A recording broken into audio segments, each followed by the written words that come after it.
Hey guys. Hey Mama Four. Hey Ian. Lisa, can you hear me? Let me tweet real quick. Let's see. Let's see. How's everybody doing?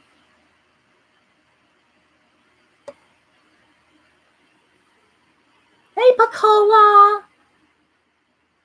Shauna, or is it Shayna? Shauna, Muffy, Redondo. Oh, good. It's been a while since we've done pan pastels. Can y'all hear me okay?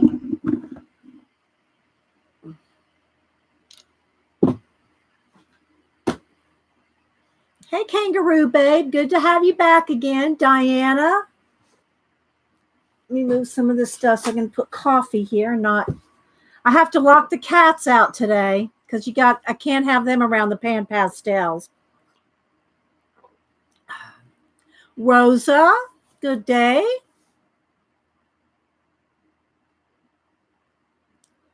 Buenos dias. Is it Buenos dias? Jacqueline, Nanette. Hey, Janet.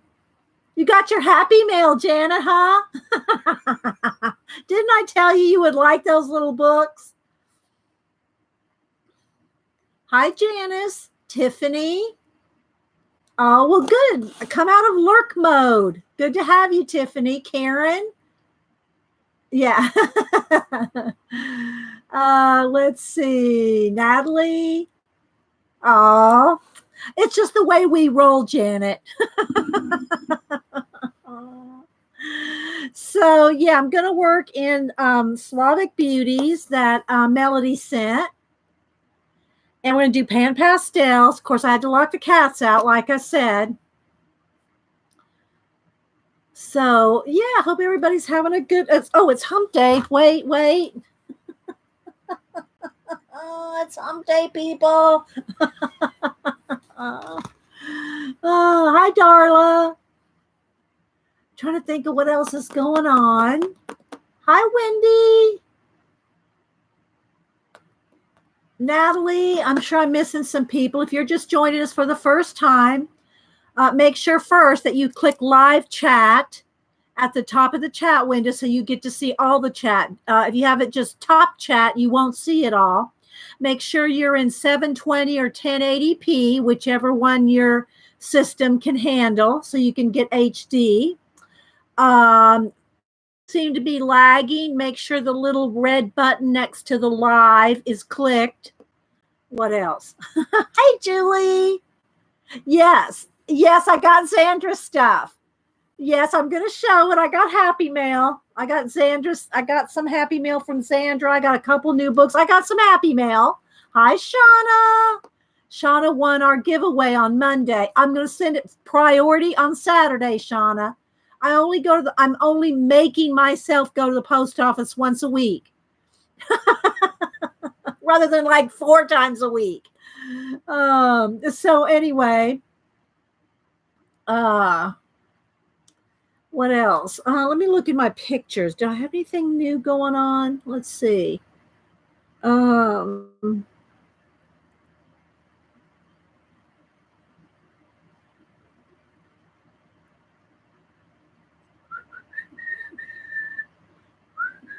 Hang on. Oh, I do have some Happy Mail. I mean, I do have some book. I do have something coming from Amazon. I think it should be here today.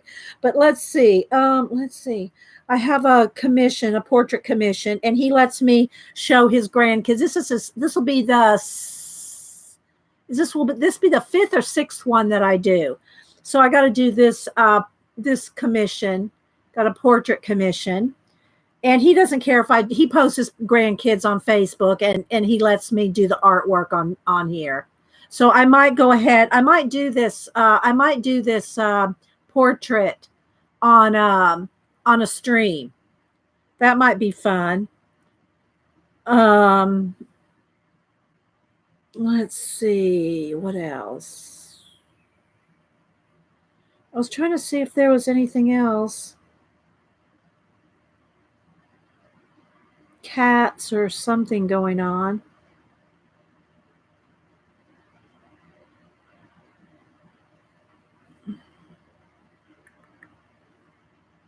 I'm looking.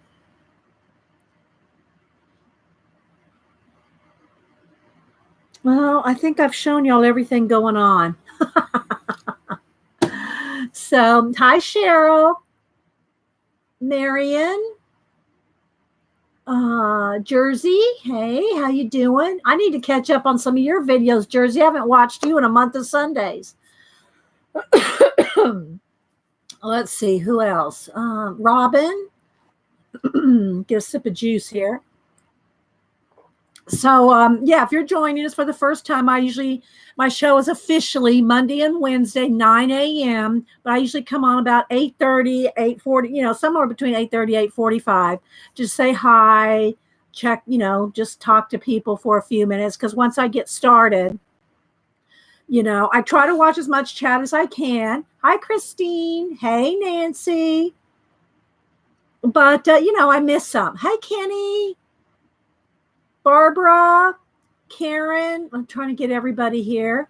So thanks everybody for all the thumbs up already. I appreciate it. Julia, how you doing? So yeah. What's everybody else up to? Anything going on out there in internet land? Oh, it's the 3 p.m. in the Netherlands.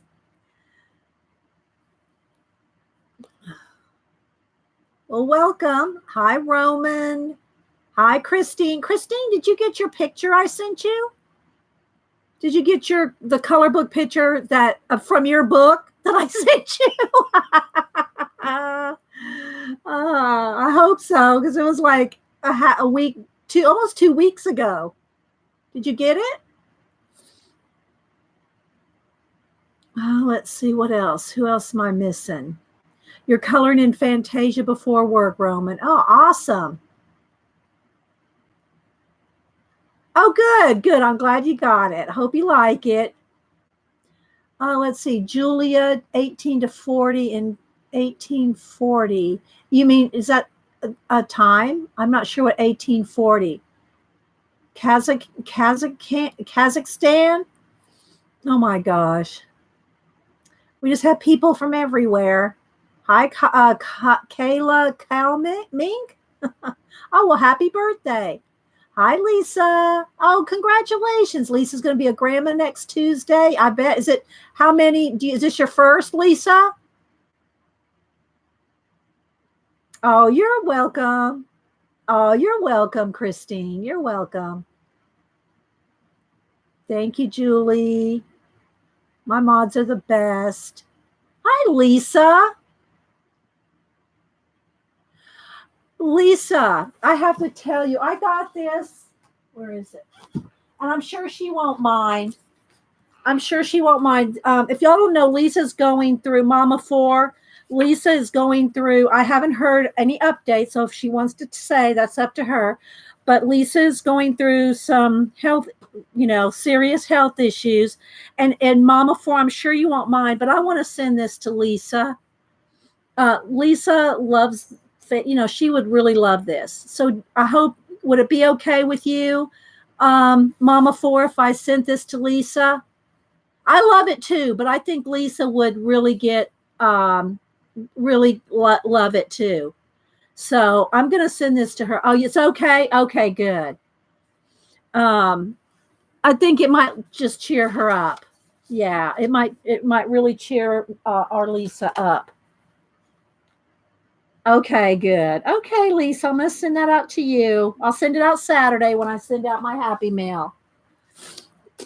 And, keeping you in our thoughts and prayers, Lisa. You can email me anytime. You know that. So, hi, Emma. Usually watching the recording, but today I can join. Where are you from, Emma? Emma D. Ecom. Ecom. Where are you from, Emma? Hi, Brenda. Oh, you're back from a huge trip. Well, welcome, Brenda. Welcome back. Hope you're on the mend.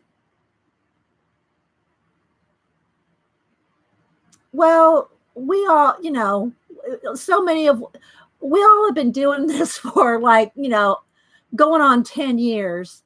So it's, it's a family. It's a family. You should know that. You should probably know that by now, Jersey. I'm sure you're seeing on your end, on your channel, how it's such a family, right? I'm sure you see that, Jersey. You're from France? Hola. I don't know what to say. No, what would I say? What would be a nice greeting in French? It's not hola. Hi, June. Hi, Nick and Tina. Yeah, long time, right, Mama Four? Thanks. Yeah, Lisa saying that prayers are always welcome. Hi, Kathy. Let's see. I know, right, Julie? I've known Julie next to Blade, Artistic Biker, Julie, and Carrie, the Pixie Carrie. Those are the first three people that I met on streaming. It's over 9 years. Over 9 years. Well, yeah, I think it's right at 9 years for me. 9 years. Going through it myself, but now support has been. Yeah, I know, right, Jersey? Bonjour. Yeah, bonjour. Okay, thanks. I don't know. It just slipped my mind. I know. Okay, Emma. Bonjour.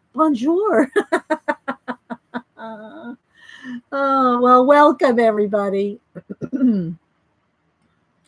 Let's see. Jerry. Who else am I missing? Sweetheart. And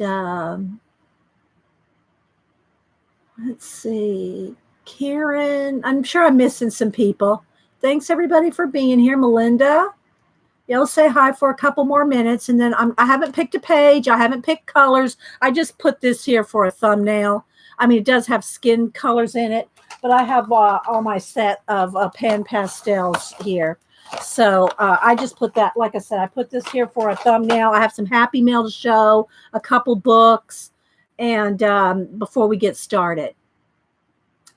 Thank you, Christine. Yeah, make sure y'all follow Christine too. She has a coloring channel, and she's a color book artist herself.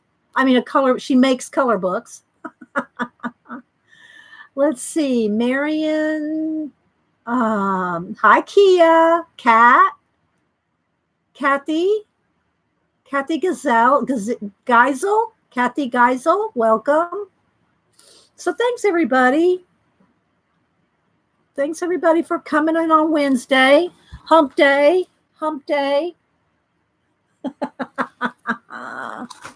Yeah, usually Mark is usually the one that makes me get out Phil there. Oh my goodness. Have y'all seen, I'll ask Janet because she has an emu. Well, Robert has an emu. Kind of adopted emu. Have y'all seen those commercials? Emu. Have y'all seen those? Oh my gosh. Hubster and I both, we were watching the news this morning, and we saw a emu commercial. And at the very end, it had Liberty Mutual. And both of us, we'd seen those commercials about 100 times. And neither one of us knew that that's what it was for. We go, why is it always, I guess maybe did we never watch it to the end? I don't know. But we both, I told Hubster, I said, I feel kind of dumb, but I didn't even know that was for Liberty Mutual. I thought it was some kind of a car dealership. And he goes, don't feel bad. I just figured it out 2 days ago.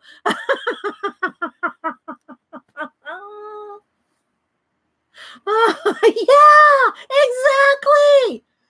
I thought it was a car company, like rental car or something like that. And he said, don't feel bad. I didn't get it till 2 days ago. It was, yeah. So anyway, speaking of, our mascots and things. So anyway, I love the She Shed commercial. Yeah, Cheryl's She Shed burned down, and Cheryl had to get a new She Shed. I love that one too, Janice. Her husband just sitting there holding the hose. Oh my gosh, that one's hilarious. So, okay, so I'm sure I'm going to be missing some people coming in. Everybody make any new people feel welcome. Yeah, and like Pacola just said, use all caps if you're talking to me so I can know you're talking to me. And don't use caps if you're not talking to me. Yeah, Cheryl, she shed. I know, Julie, right? And happy birthday again, Kyla. Is it Kayla or Kyla? Happy birthday. Let's see. Hi, Becky. Listening while in bed. Okay, lurk away, lurk away. I hope Melody is lurking in bed and getting some sleep. That girl needs to get more sleep. She does not sleep well. And that makes her health, it affects her health. So Miss Melody, if you're watching from bed, we're going to color in your book, but you get some sleep. So, yeah. Let's see, Elena. Who else am I missing? I think I said hi to June.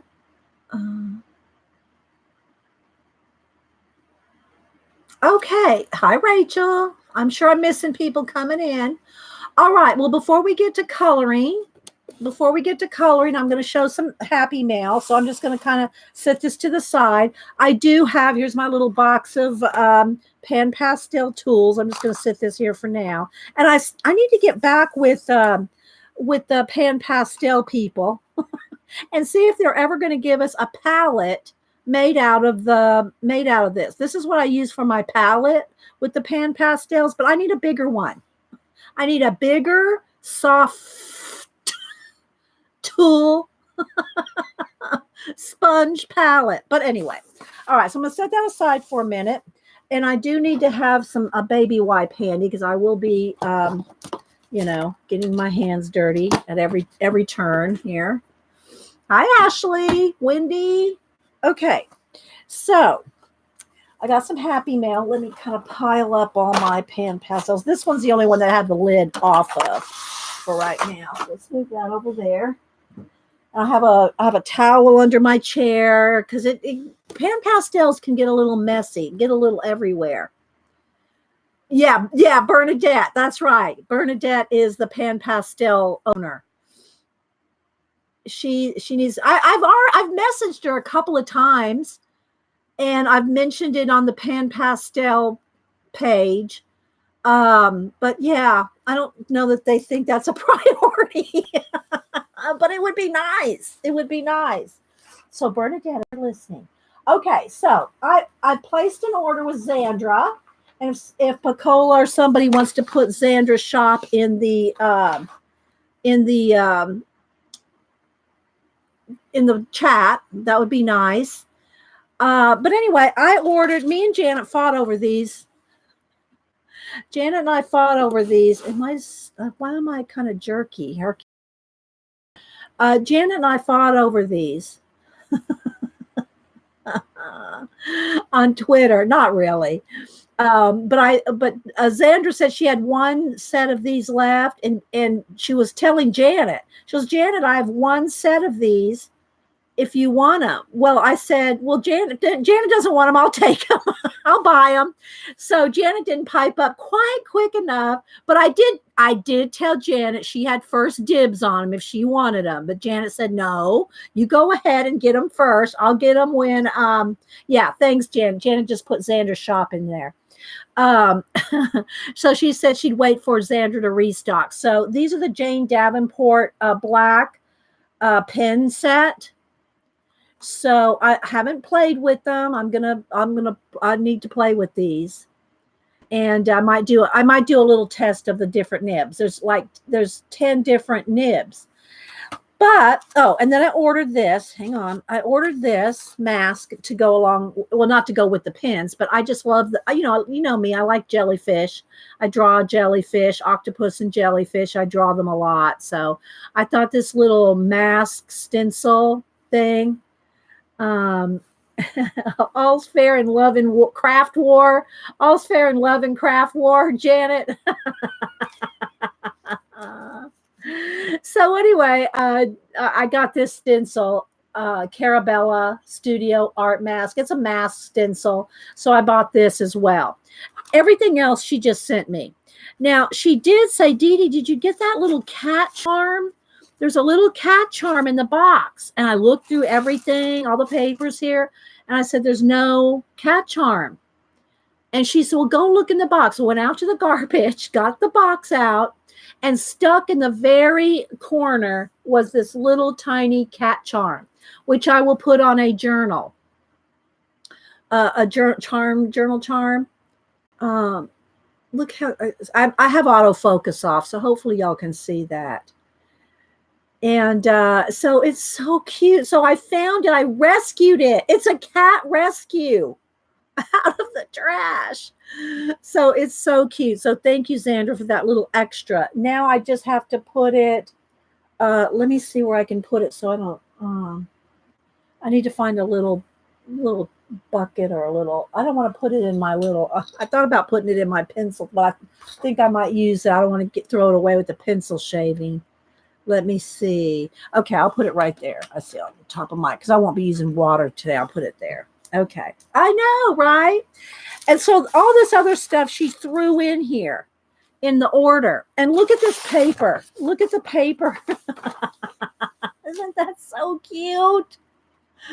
It's hey Jean. Hey Desert Nana. I don't know if she wants to go by her real name, but you know, it's Mary Beth, but just called her out. But anyway, she sent this cat paper. Everything was wrapped in this cat paper. She sent me these little cat paper clips, which you know me. I love the pen. You know what I need to do? Oh, wait. I just thought of it. Hang on, guys. Rabbit trail, or in this case, cat trail. Look what we need to do. Let's open this up. Her orders come quick too, guys. You order from Xandra. I've had this for a couple days now, but you know, I think I got it on Monday, but I'd already streamed on Monday. So anyway, it's a little cat paper clip. So let me take one off here. What I want to do, let's see. I'll just tear the little thing. I don't want to hurt the little cat. Is that right? Did I bend one already? Let's see. Let's take another one off. Nope, that's the way they look. Okay, so what I want to do, look. Maybe this one might be too big. Let me get a bit smaller. Come on.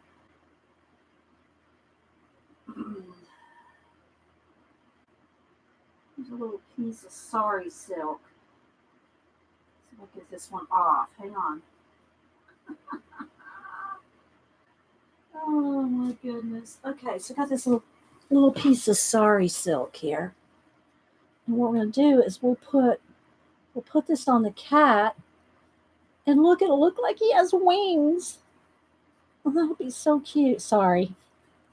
Just a little creative, happy moment there. Okay, so let's look. We're a cape. Oh my gosh. Hi, Caroline. Marion. Look how cute. Look, he's got like a little, you know, either wings or a little cape. Super cat. Yes. So anyway, yeah. So that's so cute. And I got lots of them here. I'll give some of them away. But yeah, so Xandra, I love that. Okay, let me open this back up so I can see everything in here. Then she sent some little fox sticky notes. Little fox sticky notes. Some, and I think this is that stuff you rub. Is this kind of like the what do you call it? Papers, those gold leaf papers, that Janet and Eileen and everybody's always, yeah, Pegasus cat, good one, Rachel, Pegasus cat, that y'all are always fussing over. Is that the one? Which one sticks? Which one doesn't? The deco foil, don't ask me. Where's Eileen? So will this stuff stick to like a glue? You know what I'm thinking? All right, should we go on another little rabbit trail here? Hang on. I got a new glue because my other one was kind of jacked up. So let's see. Do I need to? Let me just get a little look. I'm going to test something. Let me get some of my Eileen's Tacky or a repositionable blue. But what I'm going to try here, let's give this a whirl. Okay. So does it have to be dry? Does it have to be dry? It has to be a glue that dries tacky. Okay. Well, or can we just do it without it drying? I'm going to try something. I'm going to try something, guys. I know. Don't laugh at me. I'm going to try something here.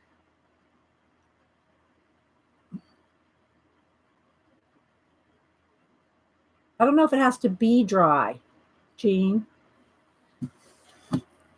And Jean, I need to talk to you about a Mac. I need to talk to you. Okay, so let's see. Does it have? I don't know if it has to be dry. It won't work right away, so it has to be a little tacky. All right, let me blow on it for a minute. I'm going to try to put it on my nails. Okay, so while I'm waiting for that to kind of tack up, let it get tacky before you put the foil on. Okay, you're making it so hard to dose. Oh, I'm sorry, Becky. Soft kitty, warm kitty, little ball of fur. Okay, so anyway, some twills, little man's best friend. It has a dog, but it's really a cat. You like that, Becky? Okay, so then she sent me a little tag with one of her mermaids on it. Thank you so much. Enjoy, Zandra. Little thank you card. Some napkins here. Look at these napkins. We need to do another napkin journal soon. We try, Robin. We try. So yes, a Sheldon song. I got that from I Carry Love. I Carry Love used to sing that all the time. I gotta give her credit. Yes, purr. Yeah, I didn't sing the whole thing. We don't want anybody to give me a thumbs down for the singing. So anyway, we need to do some napkin journaling again soon. It's been a while. Okay, so look at all these pretty napkins and the sea turtles. Of course, Zandra, I call her my favorite mermaid. Here is her Paint and Paper Studio card. So if you want to go shop at Zandra's store or follow her, she has a YouTube channel too. Scraps to Beauty is her YouTube channel. And she's had knee surgeries, and so she's been kind of taking it easy, but she's been streaming. I think she's pretty much back to Sundays at 4 p.m. Eastern, I believe. Here's one of her stickers, which I will, hang on. Wait a minute, wait for it. My big portfolio here. Let's find a spot. I might have to turn it over on the back here where I got some of Cameron's. This is some of Cameron's art that I've turned into stickers. So we'll put this on here. Okay, so there's that little girl there. So yeah, filling up the back side of my portfolio there. All right. Then she sent me a pen. She loves her Frida. Has she ever done a Frida mermaid? Does anybody know? She needs to do a Frida mermaid. Oh, thank you, Lisa. What a nice thing to say. When she returns to shopping, you'll know she's all better. I think, didn't she have a haul like a week before last, Janet? I don't think that knee replacement surgery has kept her from shopping. I just don't think it has. But I don't know if she's ever done a Frida mermaid or not. She needs to. Just, you hear that, Zandra? Oh, she did do one? Okay, well. And then she sent some more little twill here. So, ribbons and twill. And then she sent me a planner glue pen. Oh, maybe this would have worked on my fingernails. It's like a glue stick. Okay. Oh, see, now it's dry, Jean. It's completely dry. There's no stickiness to it. I waited too long. Let's try this. Let's try the planner glue stick. I just want to know if it would work. It would be fun to... Okay, that stuff's sticky. All right, let's see what happens. I might just have to get the fingernail polish. It has to be repositionable. Okay, well, we'll see what happens here. All right, so let's see what happens here, Jean. All right. I just think it would be fun to use this stuff as fingernail. I'm sure somebody out there's done this, with these foils. Eileen, I bet Eileen, she's not here, so we'll talk about her. I bet Eileen has done her toenails like this. What do you believe? What do you bet? What do you bet that Eileen has done her toenails with foil? You think? Well, it's a little sparkly. I don't know. Let's do another little go over. Oh, that's kind of pretty. Look at that, guys. And then you could put a coat of clear over it. Oh, I like that. Or her cat's nails. Oh my gosh, Janet. Her cat nails. Look how pretty that is. And if you took your time and did it nice, I bet the nail girls do this all the time, right? I don't know. You can see I'm not a nail girl. Oh, but look. Isn't that pretty? And it's not sticky or anything. Foils have been used on nails. Oh, okay. So Kenny said they've been doing it for decades. Okay. I have never had my toenails or nails done. Never. Just saying. I don't like anybody touching my feet. Not even Hubster. Nobody touches my feet. I don't like foot massages. Stay away from my feet, people. And my nails are very thin. I know I could get acrylic nails and all that, but as an artist, my nails are in stuff all the time. I just don't, I just keep them short. I do try to paint them so that we're not, we have a little bit of grooming. You do, Mom and Son. But anyway, that is pretty. Well, thanks. I think I'm going to save that and do all my nails. My granddaughter's going to be Jello. My granddaughter gets her nails done every week. She's 16. Yeah, she and Denise, they go together, get their toenails and nails done. Not me. Touching my feet will get you hurt. Yes, Janet, I know. It's just weird, right? Stay away from my feet. Yeah. Yeah, I would not like faux nails. I mean, I'm every time I use some matte medium, I have to get my craft scrubby out and my fingernail polish remover. No, art's too important to me. But I am going to do my nails with that just to because that's kind of cool, right? Mermaid nails. Thank you, Zandra. Mermaid nails, and it's not coming off. I could probably scrape it off with another nail, but if I put a coat of clear over that, that would probably work, right?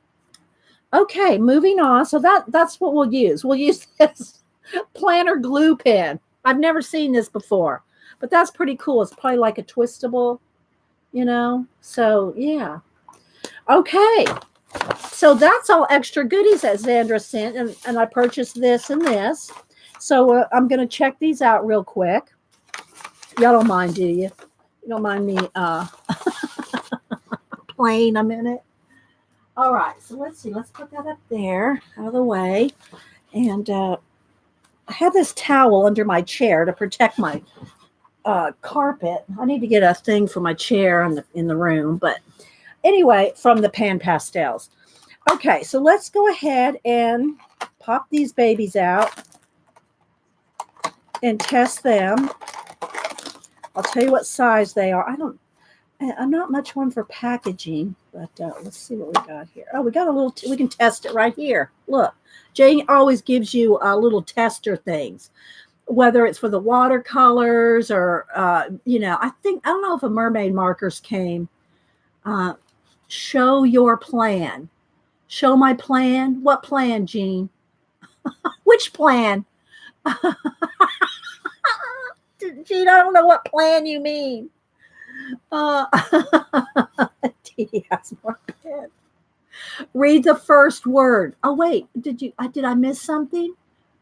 My show, your plan. Okay, gotcha. Your show, your plan. Well, I know, but I can take y'all into consideration. Okay, so, but there's more pins than are here. There's only 8 here. I think 2, 4, 6. Yeah, there's 10. Did she invent 2 more? Anyway, maybe there's 2 of one of them. So we'll see. So I'm going to go through them. Let's go ahead and zoom in a minute here.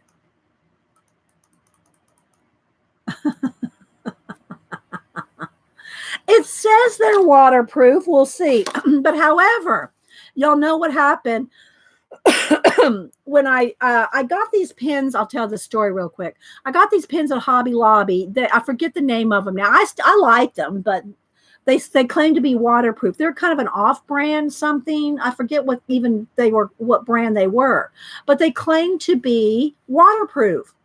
So Cam was here a couple years ago working on an art project. He had to finish this school art project over the weekend, so he's working on it. And so he was working on it on stream. It was a couple of characters, like manga-like characters sitting on a wall. And so he finished sketching it all out, and he wanted some pens. Before he did Copics, he wanted to, he wanted to outline them. So I said, well, I just got these at Hobby Lobby. They're waterproof. It says they're waterproof. So he outlined the whole project on stream in these pens. And then he goes to use Copics or water. I forget, was it? Yeah, I think it was Copics.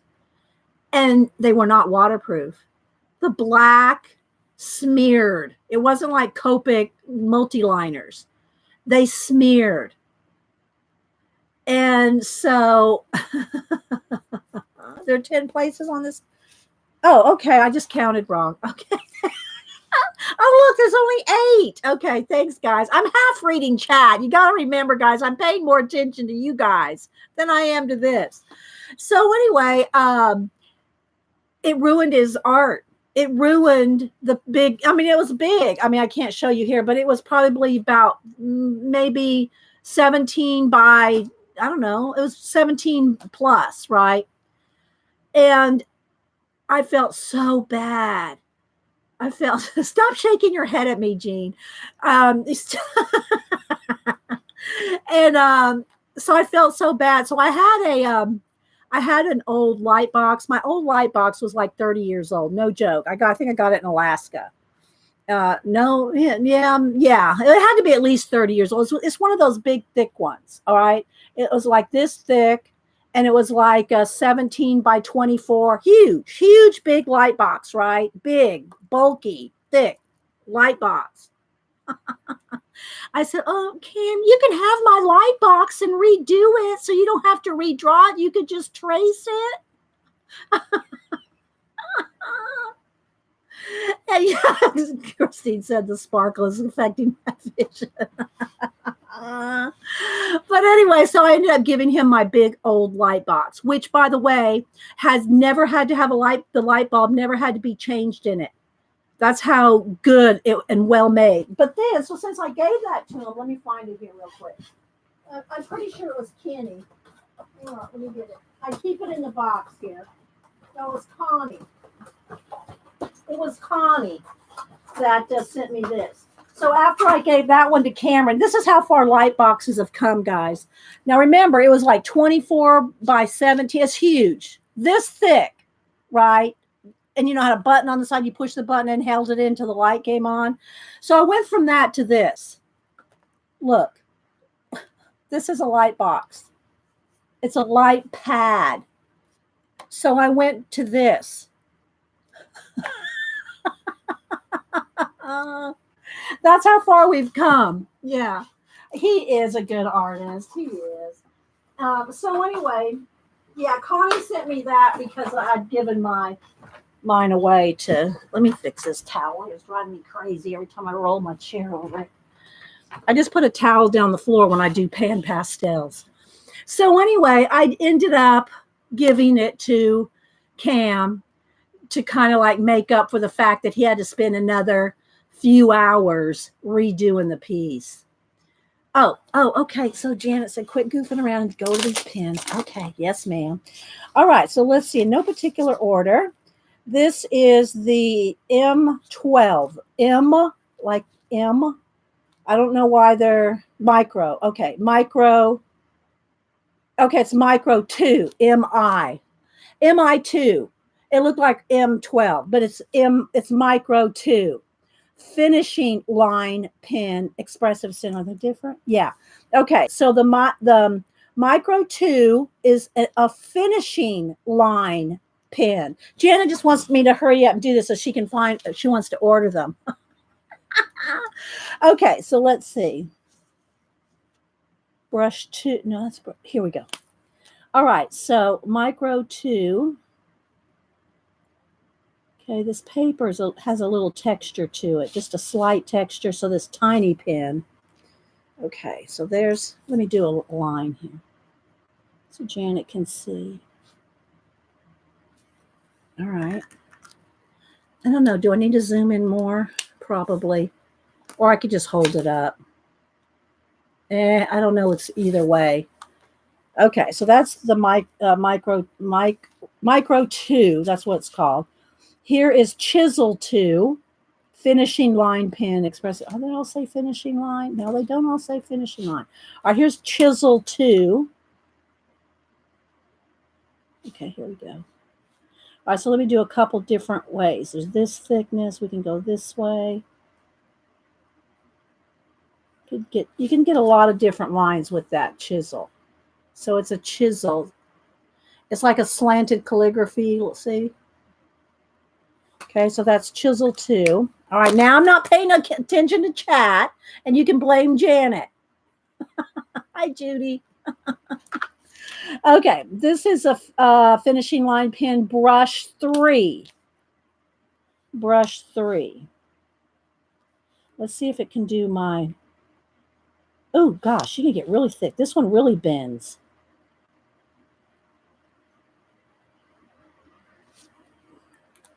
So, yeah. Oh, let me show you the tip. Brush 3, and it does bend. It's flexible nib. So there's that one. You need them, Janet. Just say where. Yeah, I don't know yet, Pico. I don't know if they're waterproof. We haven't got that far. Give me a minute. Wait, Kathy. Wait for it, Kathy. Wait for it. Wait. Thank you, Pico. This is Super Brush SB finishing line pen.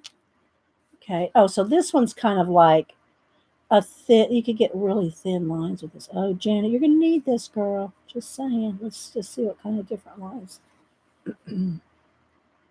Get thick, and look how thin you can get. See that point on there?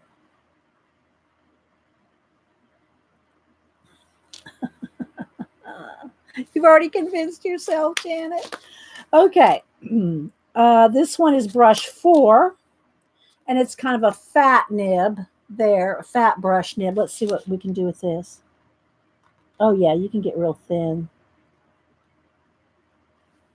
Okay. So there's brush 4. All right. Next we have, is this Chisel? Wait, Chisel 1? Yeah, this is Chisel 1. So it's kind of the same way. It's kind of got a little bit of it's going to be really hard to see. It's very tiny. But it's got the nib looks like this. Right? But very tiny. So this is Chisel 1. I think you could do thin and thick. Okay. I like the way they look too. They're just, they're cool. What? It's going to make a difference if they're waterproof? Yeah, I'll hit them with the heat gun to make sure it's dry. Okay, so here is Chisel. No, wait. Yeah, Chisel. Yeah, Chisel 3. So this one's really fat.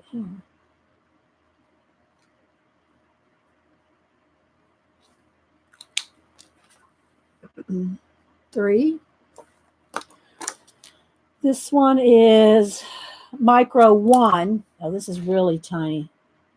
You need to use this one in the Beast, Janet. There's Micro 1.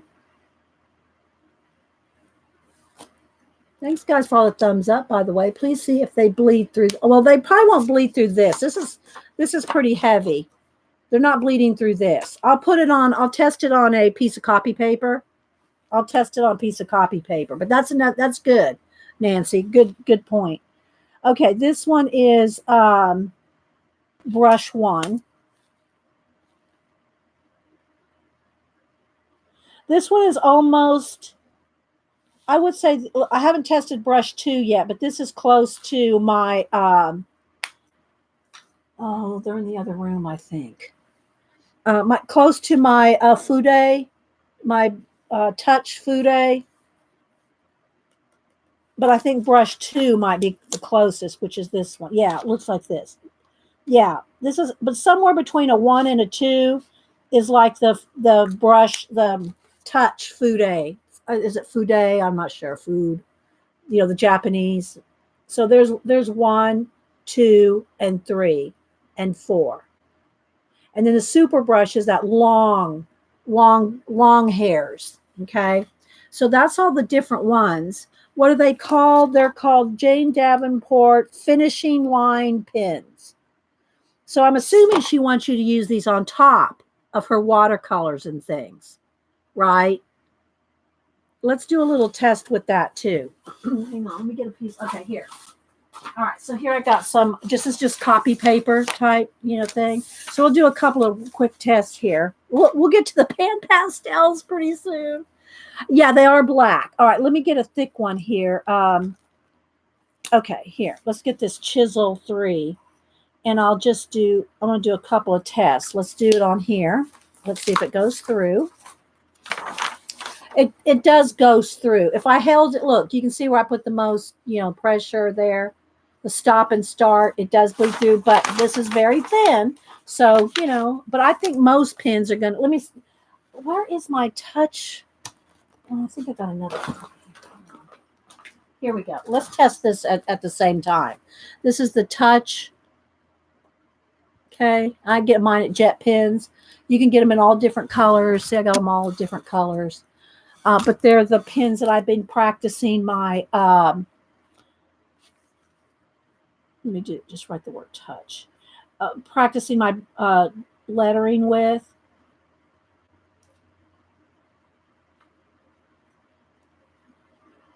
Okay, so now that felt like about like the 2. Now then we're going to find it in here. There's 3, brush 3. Let's see. Super brush, brush 2. Oh no, that's the Chisel. Oh, the brush. Here we go. All right, so let me write brush 2. Yeah. So this brush 2 is about the same thickness and flexibility of the Fude Touch. Okay, so there's brush 2. Okay, so I want to do a couple things. Let me get out a,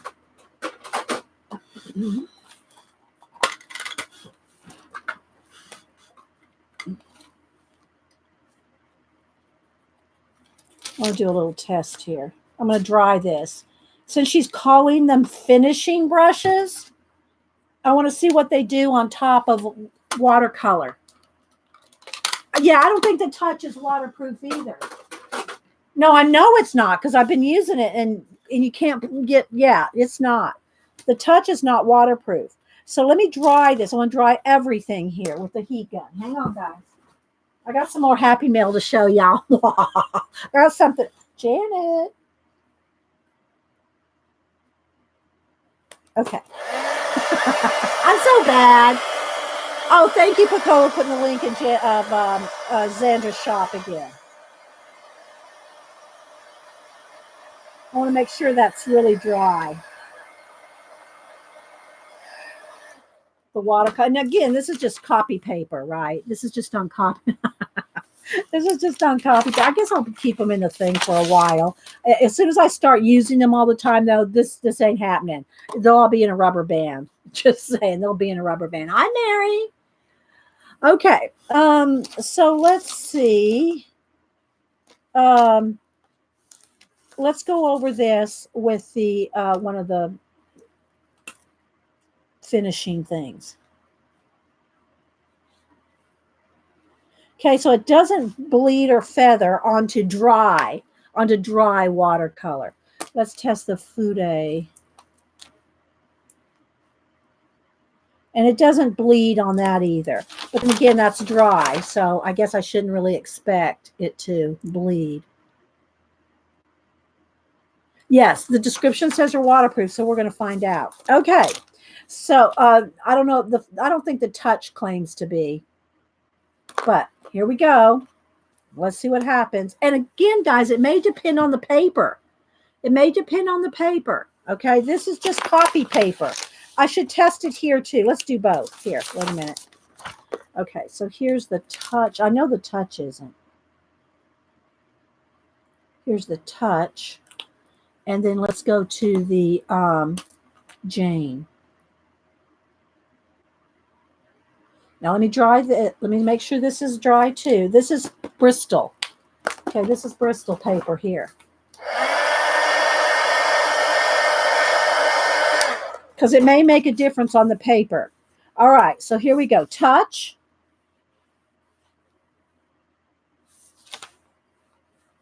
Is not waterproof. Okay. Let's try the brush, the Jane ones. Okay, look, they are waterproof. I mean, I think if I really, no, they're waterproof. Let's do it on the Bristol. Yeah. So they are waterproof. There we go. Janet goes sold. I mean, I think that's more water than anything right there, guys. That's just water. But you can see that, yeah. All right, let's go down here and see what happens. This is the touch right here. That's the touch ones. Now let's see what happens on top of watercolor. Look, they're not moving at all. They're not moving at all. So yeah, they really, truly are waterproof. Unlike those ones that I got at Hobby Lobby that I pawned off on Cameron. All right, so there's our Jane test. All right, so let me throw this back in here. All right, hang on, guys. In no particular order. This is my Fude. In no particular order, I'm just going to put them in. Because see, this is too much trouble for me. I mean, although you can see the tops of them, so I could put them in order like all the brush ones. But you all know, I want to just put a rubber band around it and call it a day. See, I'm already having problems down there with the little label in my way. It's just like I don't want to be bothered with this when I'm working, right? I don't want to have to be like getting them in and out of the packaging. But it is cute packaging. I will give you that. It is cute packaging, and you can see all the tops. And she does have them labeled.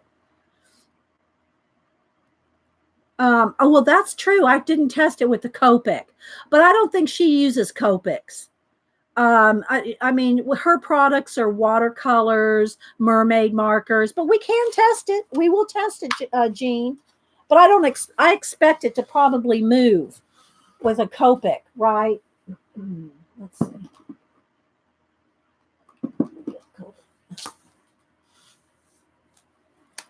Oh, check before you let Cam use. All right, let's see here. Nope, they are not moving with a Copic. Look at that. That's some good stuff there, Jane. I'm impressed, Jane. Look at that. Yeah, it is good to know, Jean. Thanks for having me test the Copics. Look at that. I know, right, Tanya? So there we go, Jane. You hit a winner, Jane. Not that the others aren't. The only thing that I really haven't been loving, because I love her mermaid markers and I love and her watercolors. Y'all know I have every set. I have all 3 sets of her watercolors. I love them. You can see I use them. The only thing that I did not really care for was her chalks. And I'll tell you why. It's because I compared them. I compared them to pan pastels. Nothing compares to pan pastels, guys. It was really kind of unfair of me to compare them to pan pastels. Her pastel palette thing, in that makeup line, when she did the makeup type, what do you call it? Line. Yeah. I didn't care for them because they don't blend. They do not blend. They're Fude, June, Fude, Fude Touch. Anyway, the Japanese ones, if that's what you're asking. Where was I going? Oh, because I don't blend. They don't blend like pan pastels, but nothing blends. Nothing blends like pan pastels. They just don't blend as the same. But anyway, I love everything else. Oh, and speaking of watercolors, Janet, I found this. These were 40% off last week. Hobby Lobby. The Prima watercolors. I think you already have this. They have like 4 different sets of Prima watercolors. I'd never bought any of the Prima ones, right? But I bought this because it was the complexion, the skin tone set. That's a bit like comparing a BMW to a Bentley. You don't have the complexion set. Well, it's at Hobby Lobby. It's over there by the Tim Holtz stuff, Janet. It's not in the art supplies. It's over there with Tim Holtz. And they only have a little tiny section of Prima. And so I bought the complexion set. I did swatch them out. I swatched them out and put the little swatch set in there. You'll own it soon. Yeah. So, and they are nice and they're good and I mean, they're not as opaque as gouache, but they're very good coverage. Yeah. I don't know that there's a whole lot of difference between these and Jane's and the different ones that are sold like these little sets. But I love the skin tones. There they are right there. I swatched them all out. So you can see this row is that row. This row is that row. So you can see. And she has the Prima has the names on them. So, yeah. I know, aren't they pretty? So we'll be using these soon. But it's the Prima complexion. But the box says art something. What does it say on it? Art philosophy. They have art philosophy on the box and a little bitty Prima right there. See the little Prima? But art philosophy is in the packaging, Janet. You believe that the Jane and Prima are exactly the same paint and house? Okay. Well, these just have some different colors than the ones that I have. Right? There's some different colors. But anyway, they're calling it art philosophy. Art philosophy is the packaging. So if you go to look for them, there's a big white wrapper on it that says art philosophy. So just FYI if you're looking for them. Okay, let's get back to, let's move this out of the way. All right, so yeah. We're getting there, guys. It's only an hour in. Oh, actually, it's only 30 minutes because y'all know I spent 30 minutes chit-chatting with you guys. Okay, so a couple more things. I got this at Michael's, and all the planner stuff at Michael's this week is 30% off. And this was already only like $5.99. I think it was $5.99, Janet. Don't quote me, but I'm pretty sure it was $5.99. And then 30% off. And they had 3 or 4 different sets. These are the cardboard stencils. Well, thick paper stencils. Coated paper stencils. And you might go tomorrow. Well, this is at Michael's, and this is over in the planner section. Michael's has got a whole slew of new planner stuff in. The planner stuff has been restocked, okay, at Michael's. And I don't go to Michael's often, but Hobby Lobby's like literally 2 miles down the road from me. Michael's is 5 miles. I have to have a little more effort to go to Michael's. Anyway, so I've not punched these out. So how they come, I'll try to show them close up. How they come is like this, and you can barely see, and you have to punch them all out. So you can still use the little punch outs for some stuff, like these little banner ones. You could, I'm sure you could write with the Jane pins on these, right? So I haven't punched them all out. I haven't punched any of them out because I wanted to show you guys first. Hi, Holly D. Hi, Gail. Camille. Scoobs. Hey, Scoobs. Elaine. Anybody else I missed? Okay, so, and I'll try to show you the pictures because I'm obviously not going to sit here and punch all these out for you. But there's 3 different, maybe 4. I think there were 3 that they had, and they might have had 1 or 2 that they were not stocked out in yet because there was a little hole, there was hangers for them. But I saw 3 different ones. This was my favorite one. I only bought 1. And so let's see if y'all can kind of see that. Can you kind of see those? There's these, and there's all of these. Look at all those, Janet. I'm thinking of Janet and the Beast. If y'all don't know what the Beast is, Janet, and I love them too. Well, here, I'll show you one of mine. They're like this. I don't use it for a planner like Janet does. Janet uses them as a planners. Of course, I don't have stickers on them. I use some of my own artwork stickers. But they're it's a gridded paper. And Janet uses these for planners, and she calls it the Beast. So when we talk about the Beast with Janet, this is the book we're talking about.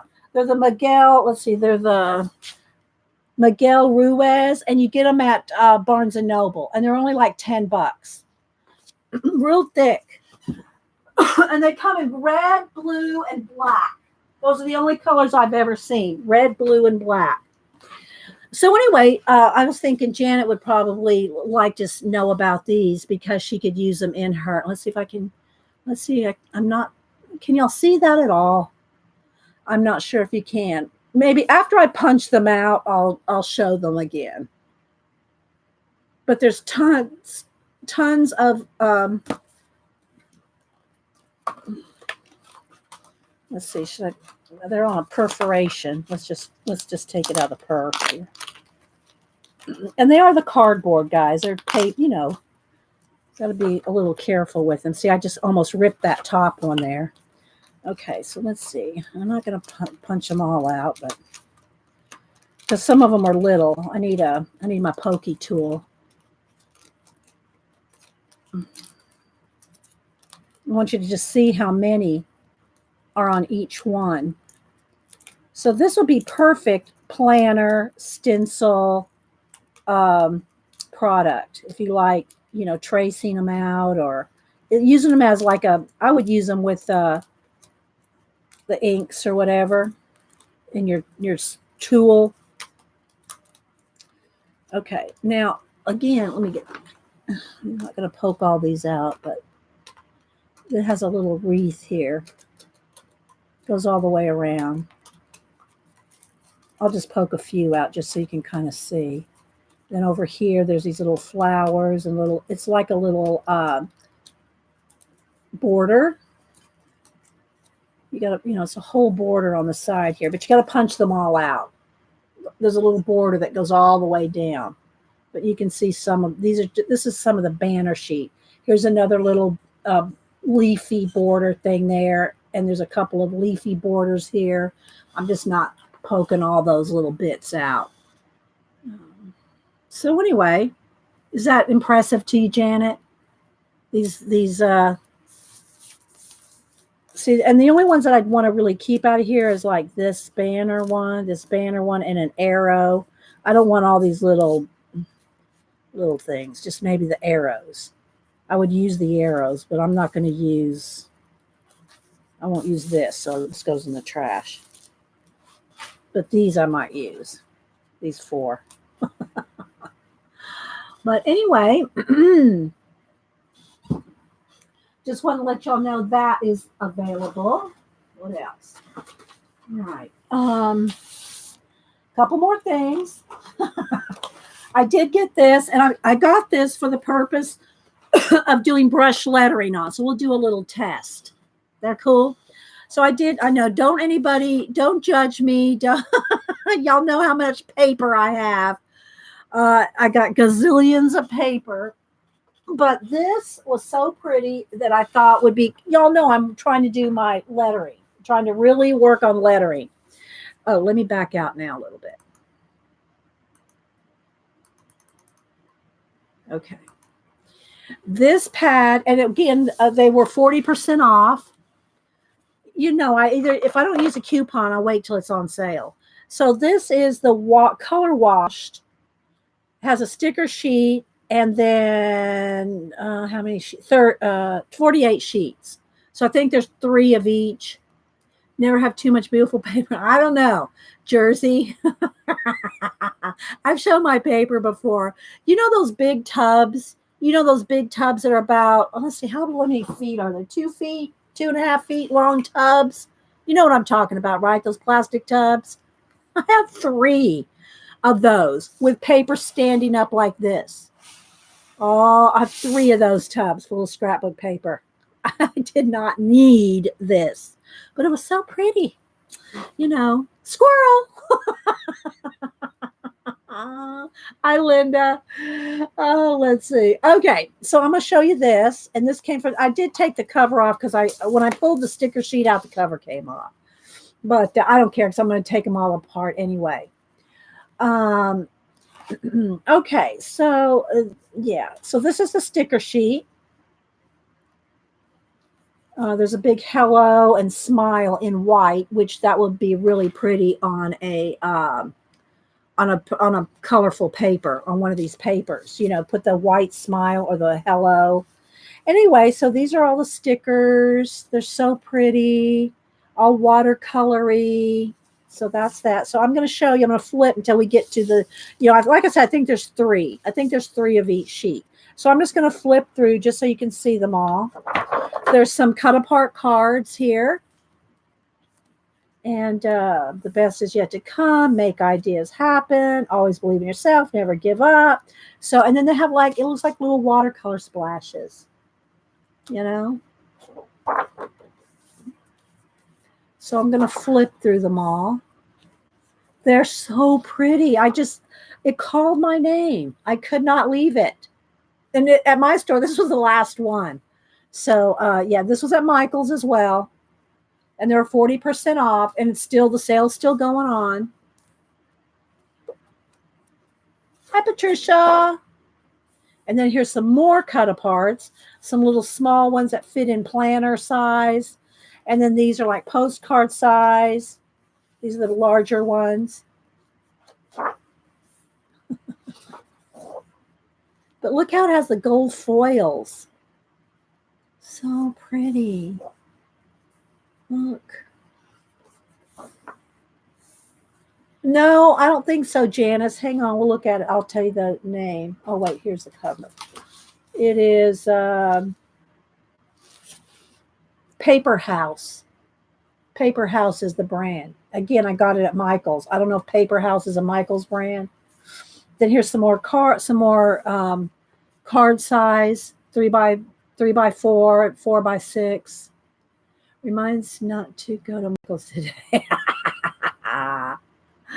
No, you just go and order those pins, right, Christine? You'll just go order some pins. So anyway, some more cut aparts there. But isn't it so pretty watercolory? Look at the gold foil on there.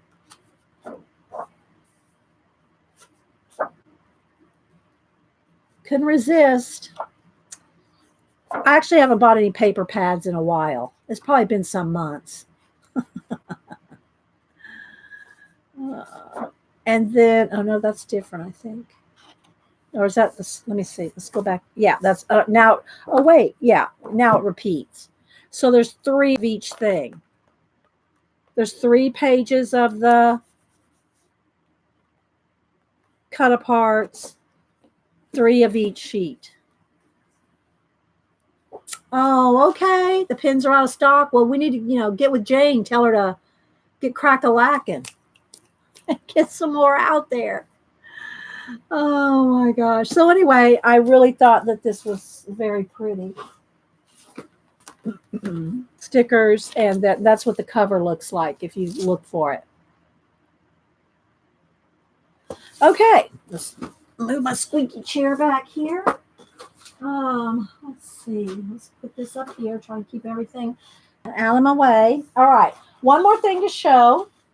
If y'all know Aaron Shepard and Wendy Edelston, they do color books. I think Wendy Edelston might be his wife. I don't want to swear to that, but anyway. So Aaron Shepard sent me 2 of their new color books that are out. I don't know how new they are really, in what order they've come out.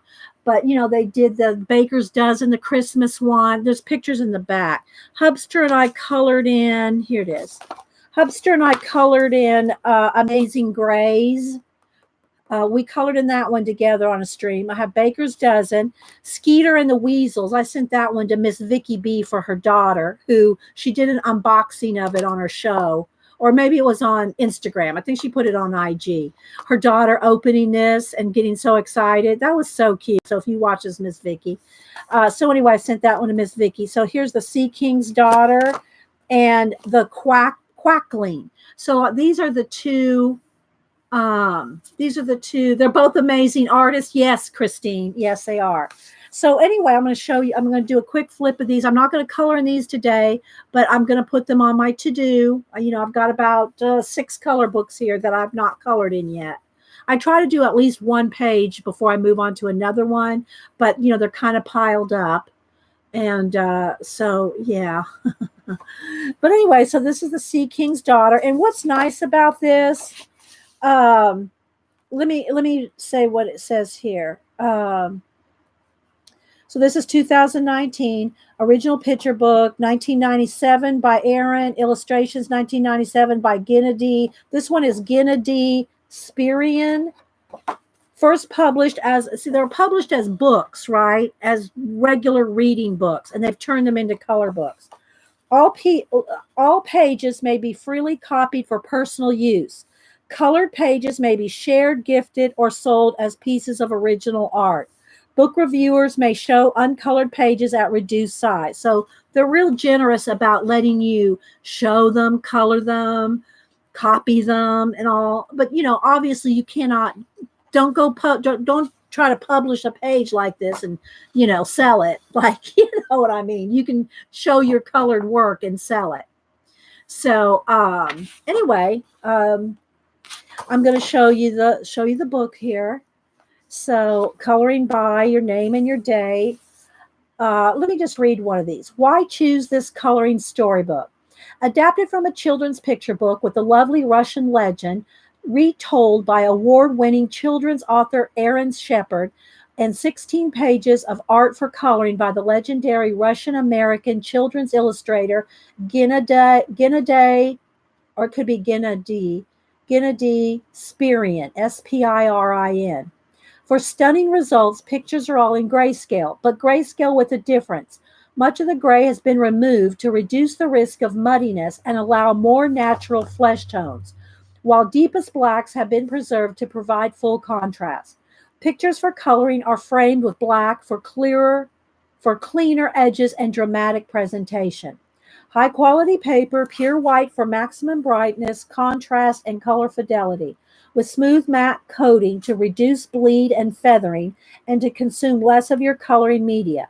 Acid-free to last for generations without becoming yellow or brittle. Now, that being said, we'll do a test in the back, but I'm sure Copics would go through this. Okay, Copics pretty much go through everything. Printed on color press with high density line screen for superior detail and tonal depth, but using black ink alone on all coloring pictures to avoid tinting. Black lines right on the left title page for colorist signature and date. Right here. Black lines here. Bonus pictures at the end for test, experiments, and practice. Thumbnails of original coloring are on the back. And of course, you don't have to color it the same colors as they do, but they give you some for inspiration. Available both in paperback and hardcover with no difference in paper. Choose between economy and ultimate durability, or practice on the paperback before tackling the hardcover. If you colored this whole book, would be an heirloom for you to pass on to your kids or grandkids, right? And again, pages may be freely copied for personal use. Practice on as many copies as you like before coloring in the book. Color pages may be freely shared. Show off your work, give as gifts, or even sell as pieces of original art. So anyway, well, that's why they're saying if you want to, practice on a practice sheet. So anyway, and I did start reading it. I haven't read the whole thing yet. Now, of course, my lawn guy's out there mowing, but it is what it is, guys. So anyway, you can see how it looks, and the pages are, I will test in the back. So anyway, you can see the whole story is here. Here's a page that's tinted. It's like lightly tinted coloring, and that might be an option you want to use. I'm going to do a little test with the pan pastels. So isn't it nice, guys? Look at this. Look at that beautiful artwork. It's stunning artwork.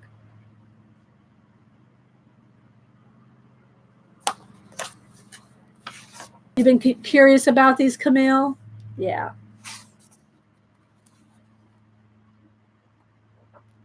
About the artist, the author, and again, how to say the names. Goosely is like Gusli is Goosely, and it has the pronunciations down there. That's awesome.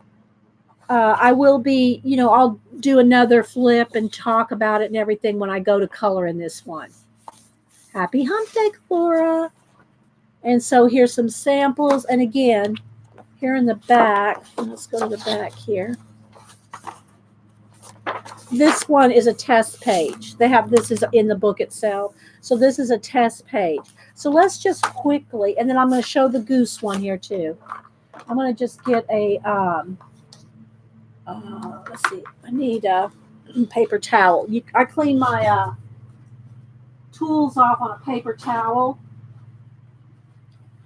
That's all you really need to do is take a paper towel to clean your tools off. Your soft. They're SOFFFT. So that's why I always do that, soft. Okay, so let me get the green off of here. I was going to go in here with, let's see, well, I was going to do let's do his hair. I mean, I think his hair is kind of golden color. We're going to go with that anyway. Let's go with this. So I'm just going to have him have some golden hair. So I just want to do a little test here.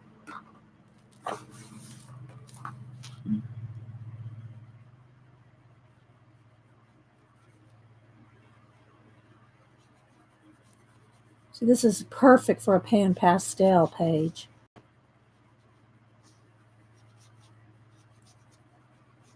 So how smooth that is. And it's just like tints it. Isn't that cool, guys? And I could get a little darker golden color. Let's go with this other. Do the shading a little. This is a perfect pan pastel book. So when I go to do this book, I might do it in pan pastels. Of course, you got to spray it. Let's do his little.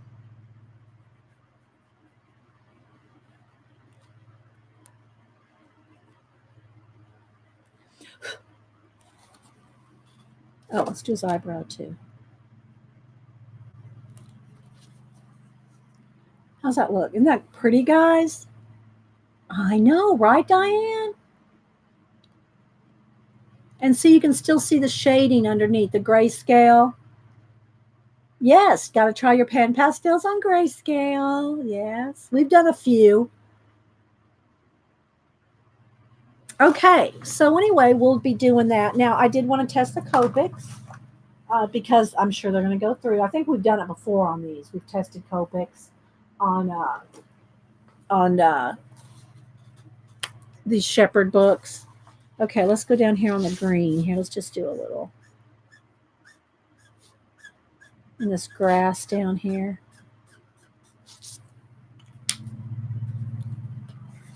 Yeah, see, it goes right through. Copics go through pretty much anything, right? But let's test some watercolor markers. Let's test the Crayola Super Tips. Let's do a green here. Let's do a light green. This one's kind of getting a little out there.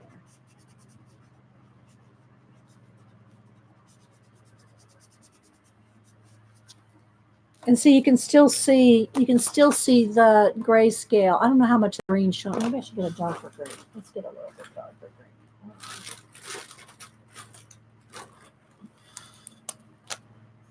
There we go. Okay, let's see what happens with that. See, it does, though they don't go through. It's ghosting a little there because that's 2 layers. It's wet on wet marker right there. But the Crayola watercolor markers are, water-based markers aren't going through. So you could use your Crayola markers. So that's good to know. All right, let's see. All right, let me get these markers out of my way now. So yeah, there's a little test with the markers. All right, so now real quick, I want to show you the Quackling coloring book. And this one is Wendy Edelson and Aaron Shepard. For some reason, I think they're husband and wife, but you know. But Aaron's the one that sent me these. And so thank you, Aaron. I will do a full video. I'll do its own video. I'll do its own video and color it in them. Even if I just do a recorded video. And again, here's samples that are colored. So if you want to color them, you know, like the book is colored, of course you don't have to. But if you're going to do it as like an heirloom book, you might want to color them the same if you're going to give it as a gift to your kids or grandkids. And again, it has the same information on the inside page. A Feathered Fairy Tale told by Aaron Shepard, pictures by Wendy Edelson. Skyhook Press is the publisher. I know, right? And let me give y'all the ISBN numbers on these. So for the Sea King's Daughter, 978-162-035-5916. And for the Quackling, 978-162-035-5893. Okay. All right, let's look at this one. All right, my camera is crooked. Hang on. Let me get my camera straightened out. There we go. All right, so again, story, picture. And I just think that the pan pastels would be perfect for these. You know, let's see what color. Like this sack here is kind of a. Let me look here. It's kind of. Let's just do a little one here. So you gotta just sometimes just jump right in, people. Don't be a fearing. Let's do. I think I want to do a mix of these 2 colors. So that's why I want a bigger one of these. I want a bigger sponges because I like to use it as my palette, right? All right, so let's go ahead.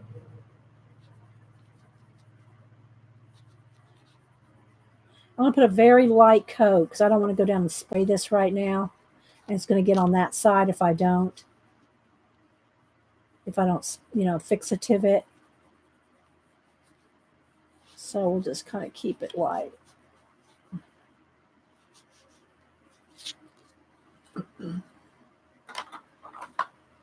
Okay. A little bit goes a long way with pan pastels, guys. These will last forever. I mean, unless you're doing tons and tons of portraits, I'm picking some off. Try to get as light as I can. Unless you're doing tons and tons of portraits, or you're not gonna run out of them. I'm just saying.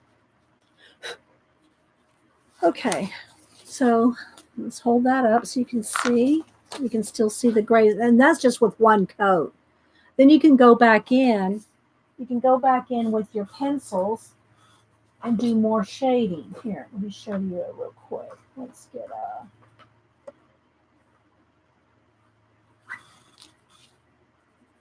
pencils will go right over pan pastels. So I'm going to kind of make the little weave of the burlap. And I always use pencils on top of the pan pastels for the detail. Regardless of how nice and sharp your little tool point is, you're not going to get the same detail as a pencil, right? You're just not. So use your pencils with your pan pastels. So I'm kind of doing the little cross-hatching burlap thing here. Let's just get a little more here.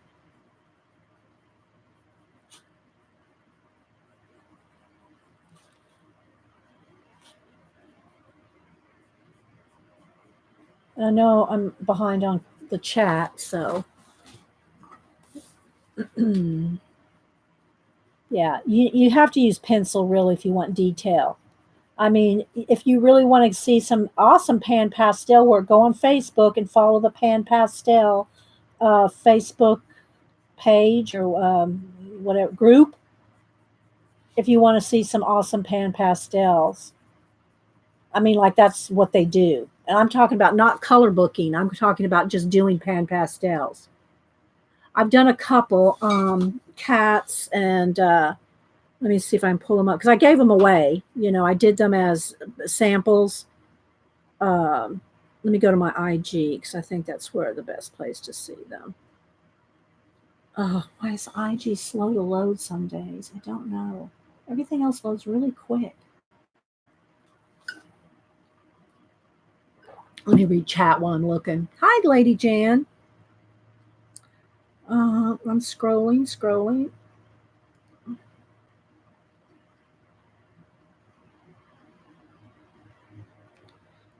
Okay, well, here's one. This is what I did for Sammy in the UK.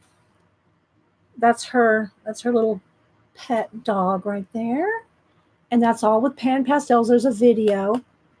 There's a video of it. Just go look in the pan pastel playlist. Oh, good. Lady, did you post pictures yet? I didn't see them, Lady Jan. Lady Jan met up with Devin Rex in real life, in person. I hope y'all post some pictures. So I did that one. I did this one here. And again, it's pan pastels with pencil. See, there we go. And it just go. This is on my Instagram. I can't get it much clearer than this on my phone. I mean, on the camera with the phone. But they're on. Yes, Chip. Yeah, Chip is Sammy's dog. But anyway, so I've done a few pan pastel animals. I've also done some pan pastel color book pages, and they're all over there on Instagram. This girl's pan pastel and pencil. This one. This is pan pastel. What else? This one. Come on. This one's pan pastel. So we've done quite a bit with pan pastel, more than I really remember. It's just been a while since we've done it. So anyway, so you can shade, blend. You can go right over the top. You can go right over the top of your pan pastels with your pencil, as you can see here. Do a little bit more shade, a few little more cross hatching. But especially you're going to see when I get to the Slavic Beauties here in a minute, doing skin. You can't get skin any smoother than with pan pastels. Just saying. I mean, you can with pencils, but because, I do portraits in pencil. But trust me, it's much quicker with pan pastels. Okay, so there you go. You can kind of see a little bit of pencil on top of the pan pastel. just so you can kind of get an idea. Okay. All right, so let's kind of keep flipping here through the Quackling color book. Isn't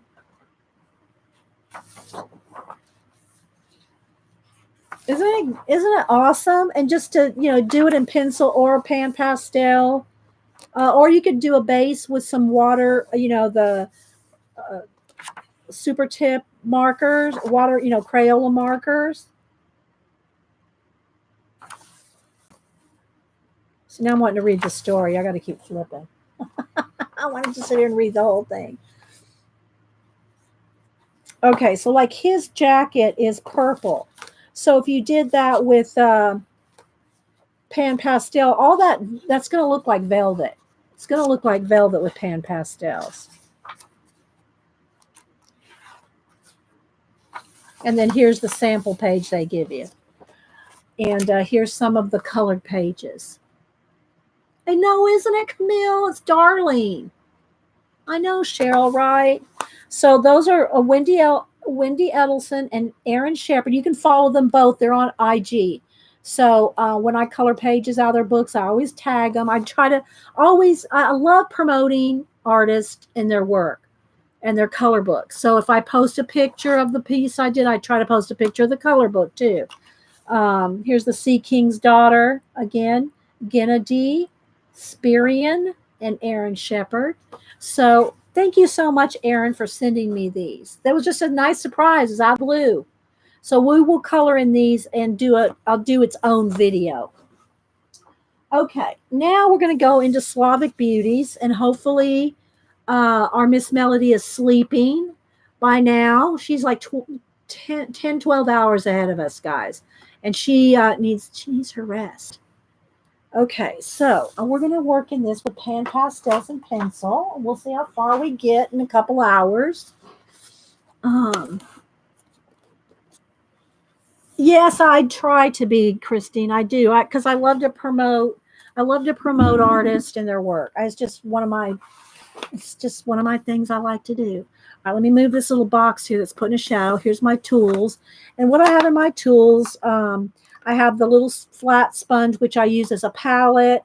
And then there's all different kinds. That's the same here.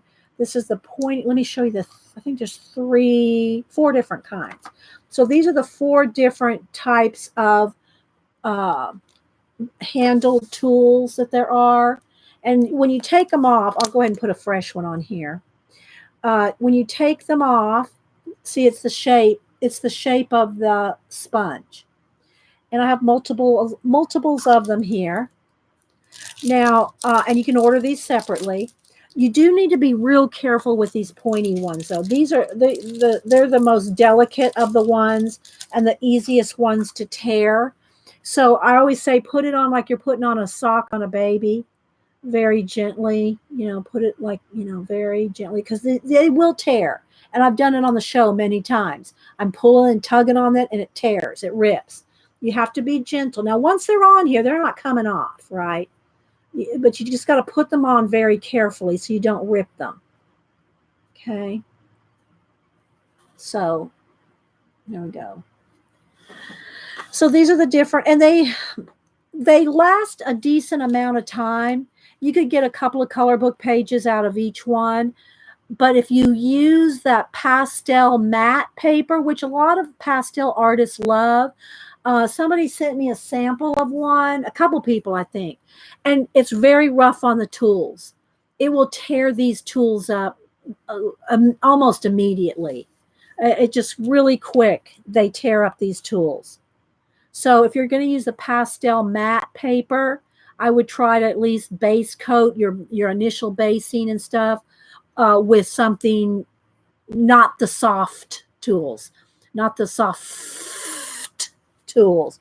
I have other things in here too, some erasers, and then all the soft tools also come in 2 different sizes. I know they look just like makeup sponge. Oh, there's one other tool here.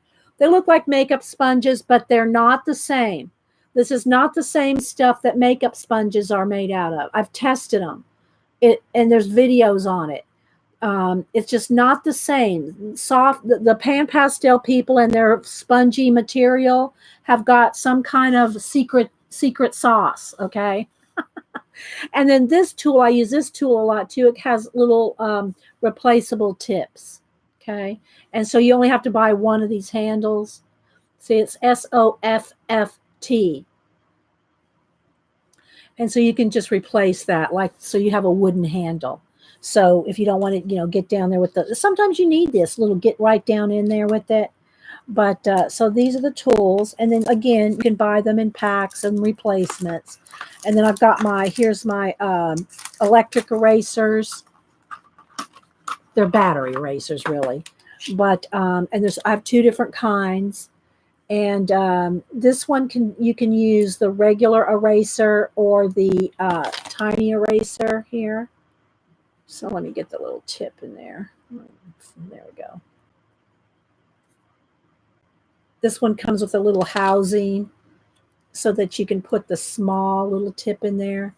And this one is an AFMAT. And then this is the Derwent one. Again, they just come right out, and you just pull the little erasers out, or you can flip them over. And just put them back in, and then again, battery operated. And you'll see that these are so handy. They're so handy. Yeah, they are, Lisa, aren't they? The sponges are so different. So anyway, this is the stuff I'll use. I also have some kneaded erasers. I got kneaded erasers, regular erasers. This is usually when it gets to like this is when I usually buy a new one. Or when it gets to like this, when it gets to like that, then I buy a new one. But the white erasers, and this is what you should use anyway for any kind of drawing. Don't use red rubber erasers that are on the back of a pencil, because you can leave red marks. Okay, let's see what else is going on. All right, so I will leave all this out. Oh, and there's other sponges too. There's let's see. There's different sizes like this, but I don't have them in here. I think they might be in another little pocket thing I have. But there's different sizes of this material, and it's very dense. This is very dense. It's not like makeup sponges, okay? So there's that. There's different shapes of this. I just don't have them in here right now. But anyway, yeah, my little box of tools. So let's move that off to the side. And again, now my hands got stuff all over them. Keep your baby wipes handy. All right. Are we ready to try to rock and roll here in the Slavic Beauties? And I do use, I just use, what do you call it, fixative. The Grumbacher I use is less smelly than what's the other brand? The other spray brand, Krylon. The Grumbacher smells less. I have not yet mastered, yes, I've not yet mastered this. I have the Spectra Fix with the pump kind. Oh, let's get my color went weird.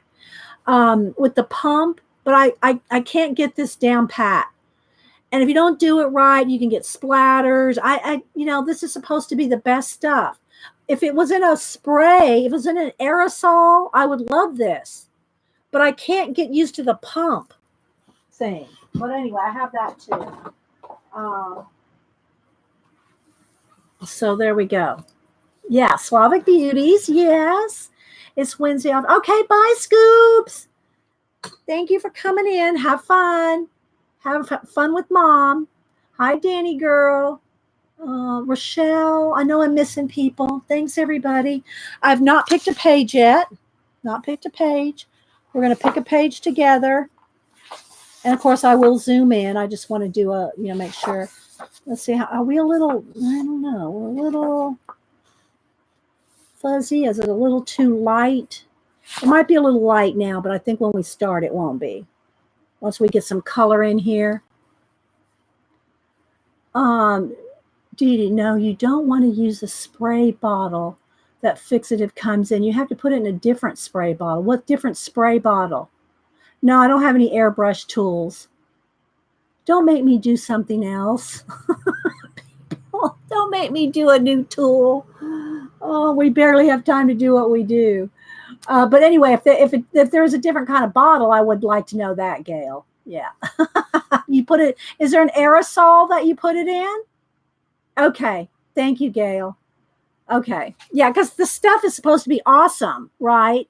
And it doesn't smell. That's what I really was excited about the Spectra Fix. It doesn't smell, but trying to spray it with the I can't do it. Yeah. Okay. Thanks, Gail. All right. So I don't remember if when we looked through this book, if we picked a page or not to think about doing. I don't remember. I thought we marked something, but I'm just going to go through this real quick. I think there was a redhead girl I wanted to do. I mean, a girl that had freckles that I could imagine with red hair, I think, is what I picked when we showed this book a couple weeks ago.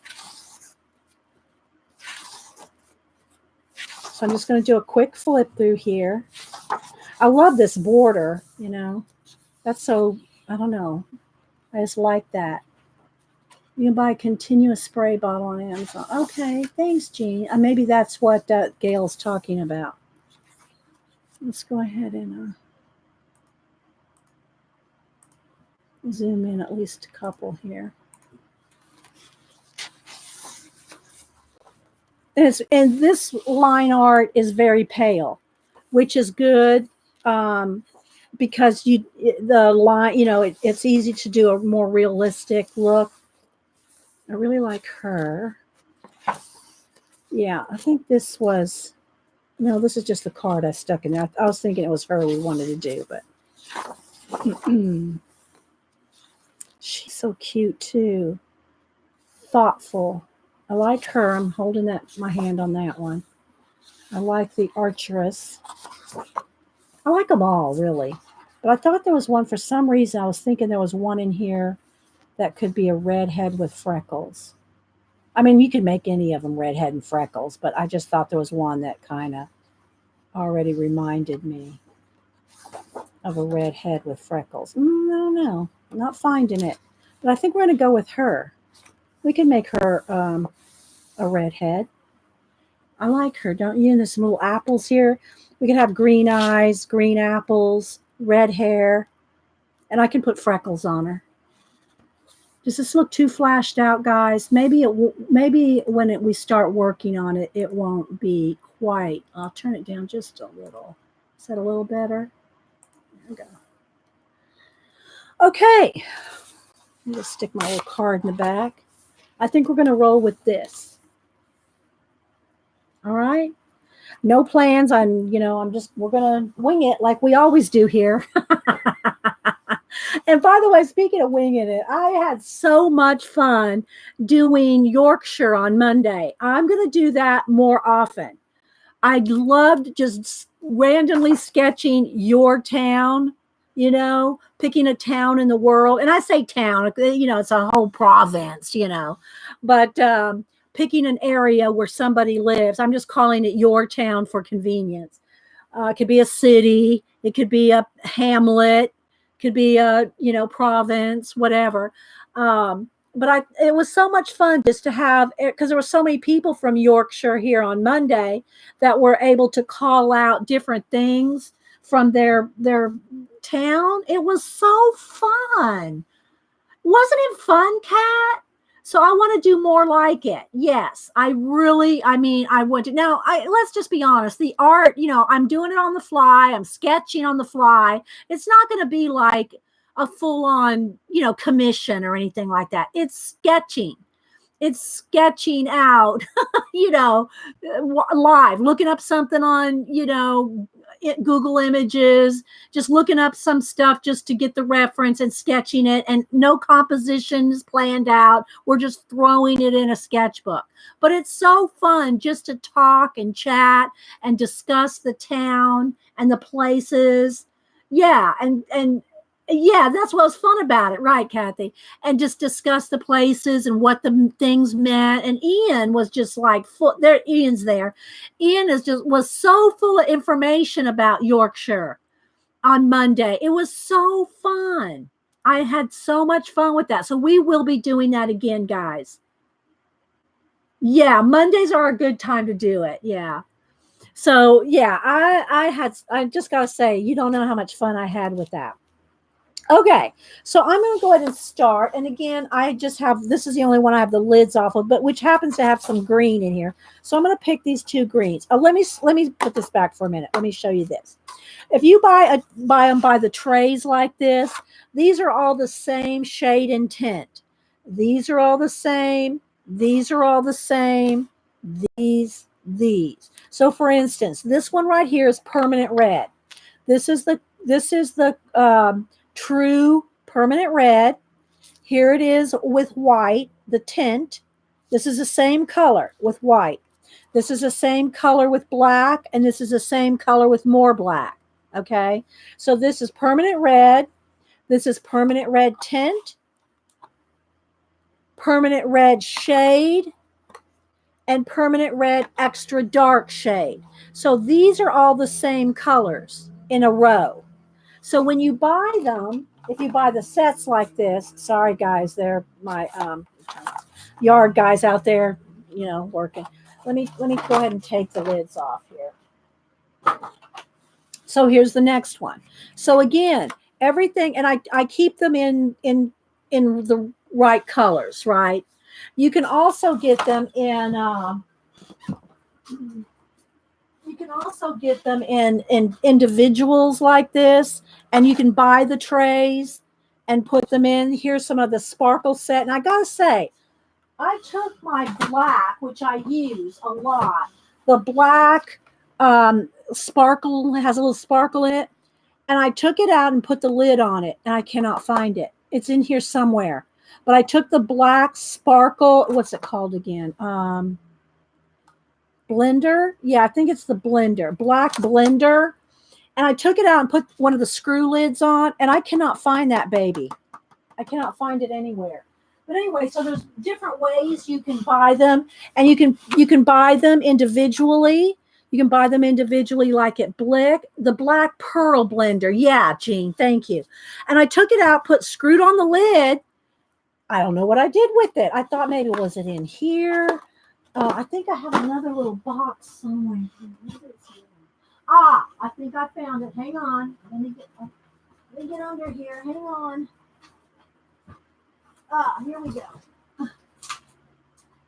Here's where my other sponges are too. Hang on. There it is. Thanks, Jean. I don't know why I'm thanking you, but yeah. Okay. I have this other little box of different pastel things in it. So, yeah, here's some more sponges. Some more of the soft sponges. But here's my black. This is what I was looking for. Anyway, because I use this a lot, so I keep it separate with the lid on it. So you can buy them like this individually, right? You can buy them like at Blick or whatever. And they're not cheap. But I will say this, guys. One of these is cheaper than one Copic. I think a Copic's runs $7.99. I think these run $6.99. So they're not cheap, but I can tell you this, these are going to last you a lot longer than one Copic. Okay, just saying. So here's all my different sponges, which I'm making a mess here. Let me kind of clean this up. They are a little messy. If you're, they're not anything like pastels. I don't like the chalkiness of pastels, but these are not chalky. Okay, these are not chalky like pastels are. That's just, that's why I forever, I'm making a mess here, guys. I shouldn't be doing this on top of my book.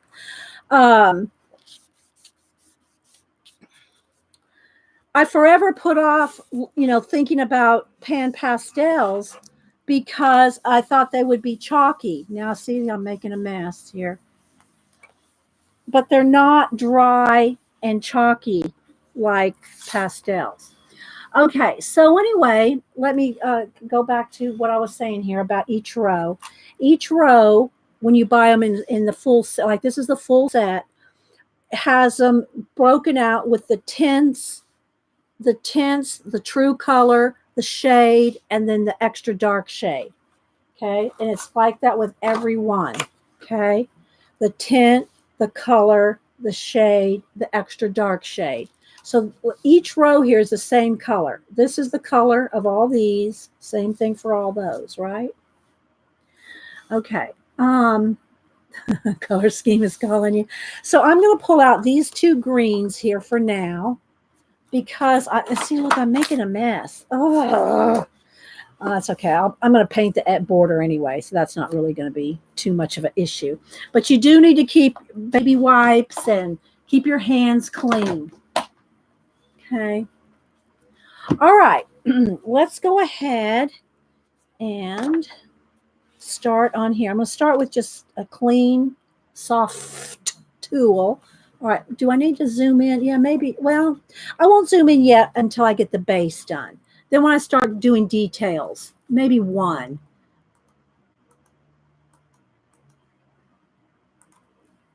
Okay. All right. So I'm going to start with this, like, let's see, what's it called? Bright yellow green. I'm going to start with bright yellow green. I'm going to do these apples. And the thing about the grayscale, see, it'll show through. But like, for instance, those little stems, those little apple stems, you might as well just go ahead and do that with color pencil. That's me anyway. Okay, so I'm going to just get crack-a-lack in here. You want to rub it in.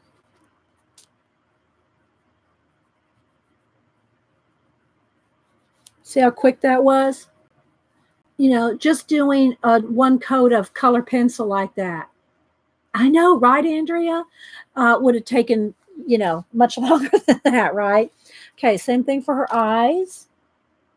I'm going to at least just put in a little bit of the green, and it is going over that highlight. So here's a thing to show you. I got that a little wet with the baby wipe, but let's see if it'll still work. See how you can erase it? Let me show you on the apple. Well, I guess I'm going to have to zoom in a little more. Okay. So, for instance, if you wanted some highlights on the apple, now you do have to do the erasing part before you spray it. Once you put the fixative on it, you're not going to be able to erase this. I mean, they say there's a workable fixative. You might be able to erase it some. I just would recommend doing any erasing before you spray it. Okay, but I'll show you here. See?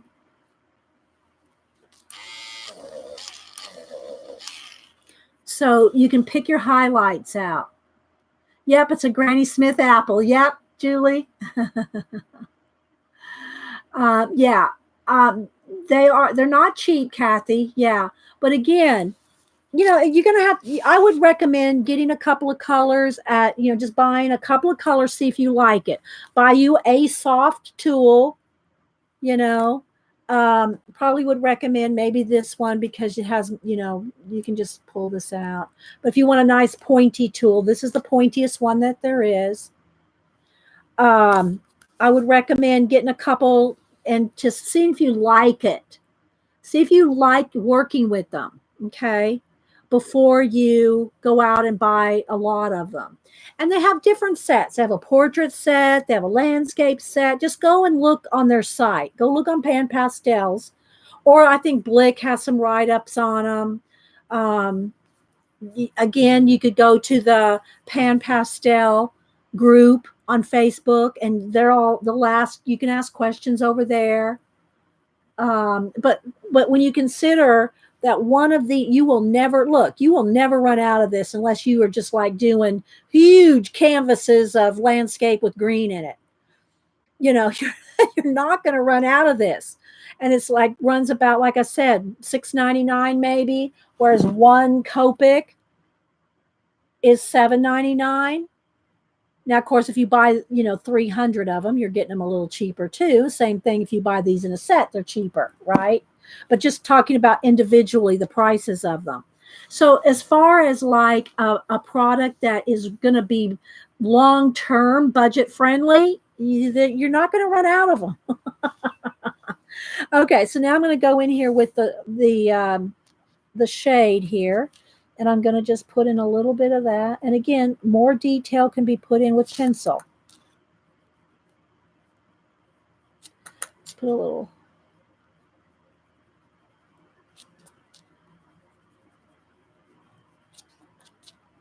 And you don't need to dig into them, just almost just barely tapping them, and you're picking up. See, look at that.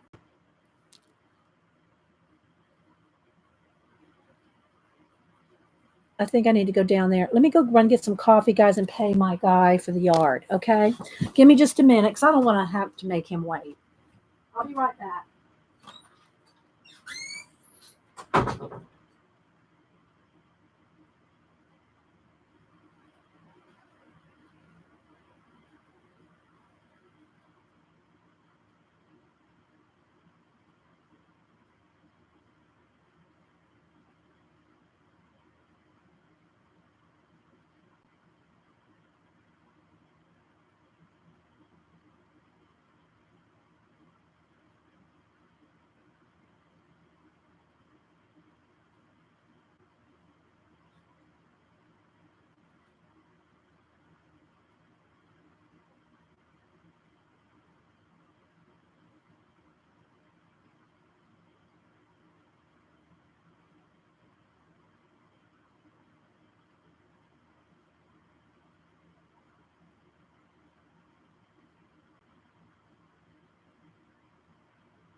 Okay, well, good for a little stretch. He was in the backyard, so I had to walk all the way around the house. So that was pretty quick considering. Okay. They were maybe like, no, they're not like oil pastel, Sherry Bug. Okay, I got to catch my breath. I got this page a little wet with my baby wipe. They're not like pan pastels. I mean, they're not like oil pastels. They're different than anything.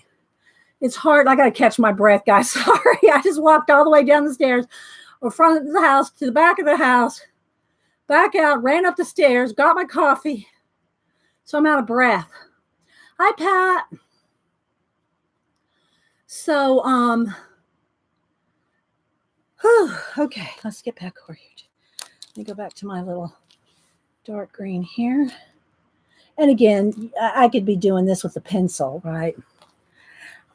If you want anything, anytime there's a light gray scale or any kind of light line art or any kind of printed color book pages, it's very rare that it's pure black. So if you want, say, your pupils, black, you're going to have to go in there and do that yourself. Don't rely on the color book page. Now, in this case, it's intentionally light. It's intentionally light so that you can make it more realistic without dark line art interfering with it. But a lot of color book pages, their line art is black, but it's not pure black. So let me just show you. See the eyes? See how black that is compared to the rest of the line art? Okay. Have you not tried a jelly plate before, Christine? You need to watch Jean do some, well, there's other girls too, but Jean does like the negatives. She does awesome. She hasn't done it in a while. She's been busy knitting, and she should be getting back to her watercolor, but she has some videos, Christine, with jelly plating. I always have to get her, hi Dot, I always have to get her to retell me the sequence again every time I do jelly plating.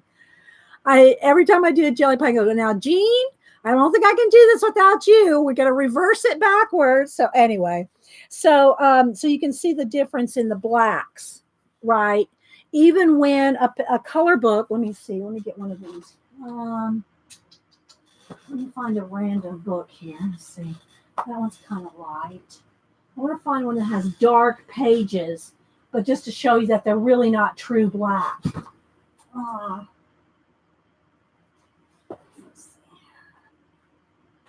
Okay, here's an exception. Here's one that really does have the mascara, Mardel Rubio. These pages are truly black, but it's very rare that a color book is printed so black. It just doesn't happen that much. And I don't know the differences in who, why they, now I know that they deliberately do some light so that you can make them more realistic. Because if this face, let me find a close up of a face here.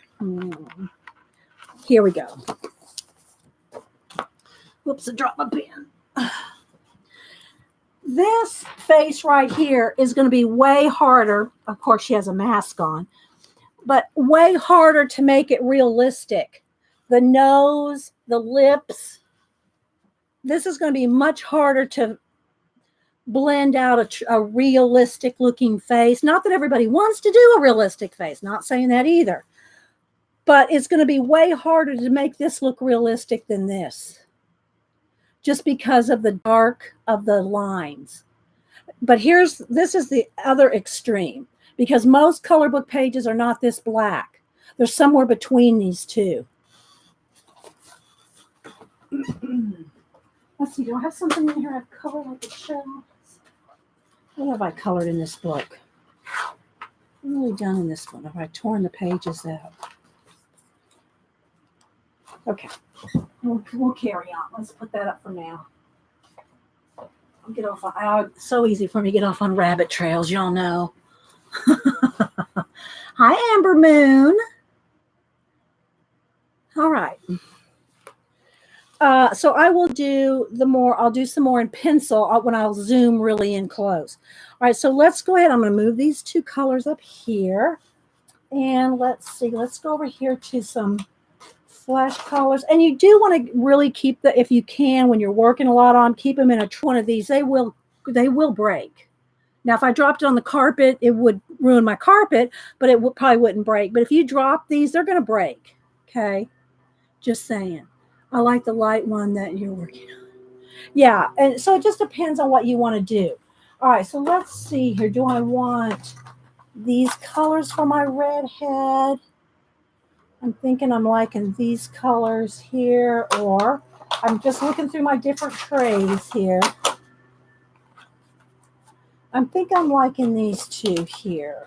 And I haven't tested them out yet, what I want with them.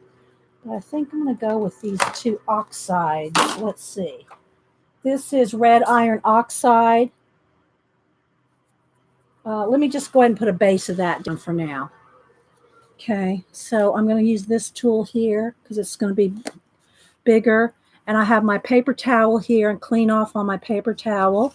You can use different, like I said, there's all different kinds of sponges. I like to kind of work kind of small. I like to use these big sponges for like palettes. Okay, let's get the white back there. Hi, Color Me Happy, Benny. Benny, did you get your book yet? You should have. Did you get your Somerset Studio that you won last week? You should have got it by now. Okay, so now I'm just going to go ahead, tap in a little of this, and I'm just going to work, and I'm going to do all of her hair this kind of reddish color, kind of red oxide. Now I'm going to show you how you can so you can soften it out and get it lighter and lighter, right? But you can also go back in here with your eraser. So I'll show you that. So I just want to get a coat down on here. Okay, she's going to be kind of a, I don't know, auburn reddish hair. You got your magazine? Okay, good. Yay. And you can put darker in the areas where the grayscale's already got some shadows for you. So you can say, well, I don't know where to put shadows. Well, if you have a grayscale, you follow the shadows. Okay, so I'm just going to start by getting all that in here, and then I'll kind of blend it out. I want to get some of the darkest areas. And what I like to do, before I get too much into the details with color pencil, is I'll go spray it. And that's just so you don't have to spray it before you work in a color pencil, but that's so that you're not sitting your hand on things. Because if you have this all done and you want to go in here now with some color pencil and do detail, your hand's going to be touching and bumping and smearing. So you really need to, hi Charlotte, you really need to think about spraying it before you get into too much color pencil detail. Just makes it easier on yourself, right?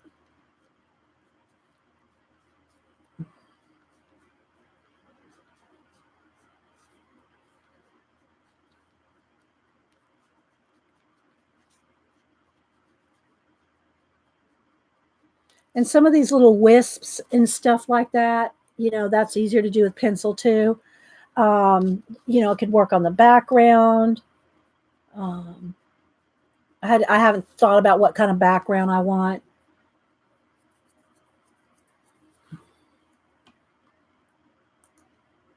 But, if you see that you've got a little bit of dust somewhere, which is very easy to do, get your kneaded eraser and get you a nice clean spot on your kneaded eraser and kind of pick it up.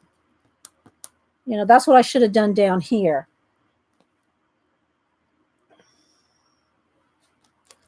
Instead of trying to do it with a baby wipe.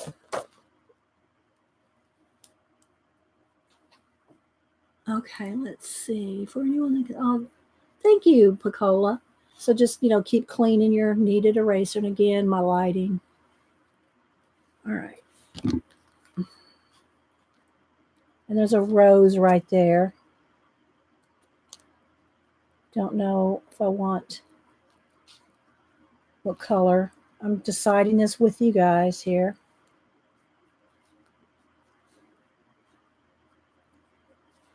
Okay. All right, I'm going to get off some of the excess up here on my paper towel.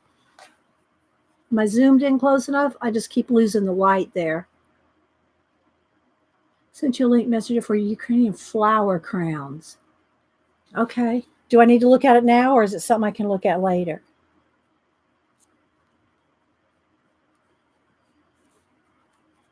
Okay, so I'm just going to kind of pull off the excess here. Let me get another paper towel close to me.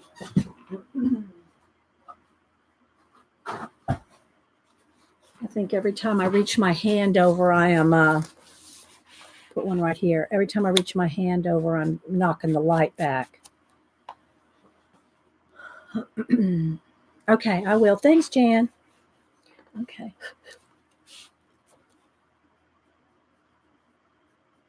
So now I'm just kind of feathering out what I already have on here.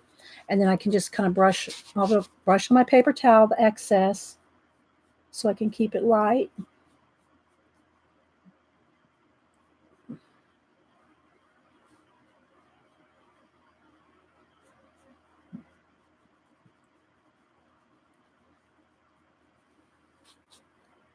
But anyway, I would recommend getting a couple of pans of the pan pastels. I need a little darker right in there. Get you a couple pans to test out to see if you like it before you invest in sets.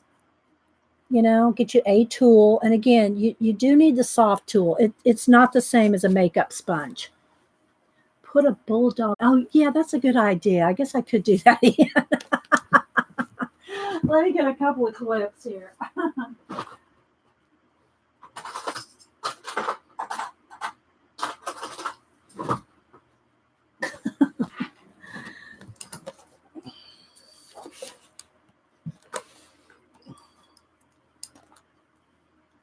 Ooh, this one's tight. Thank you, Ian. All right. Where's my tool?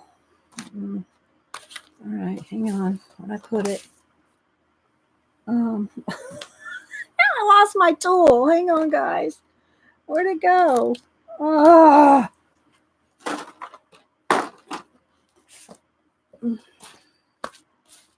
All right, hang on. Let me dig around. Here's on the floor. Yeah, here it is.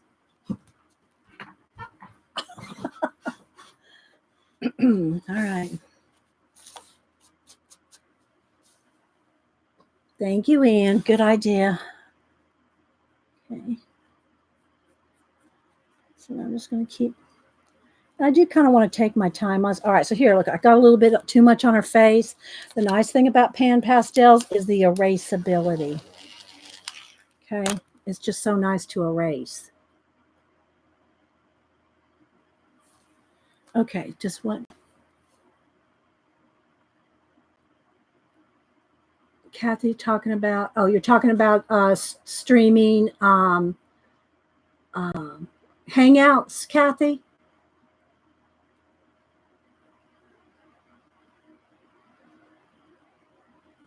I was reading about that because they're doing away with YouTube. Well, I should say Google Hangouts as of August 1st.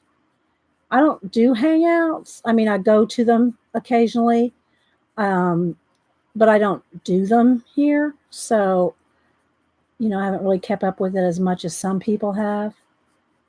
But Kathy's talking about the one that she tested out.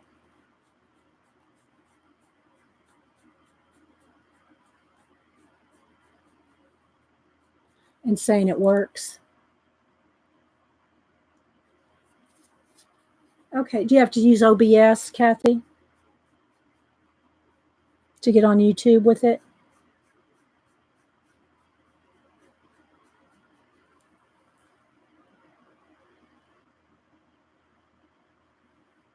Waiting to see the answer to that.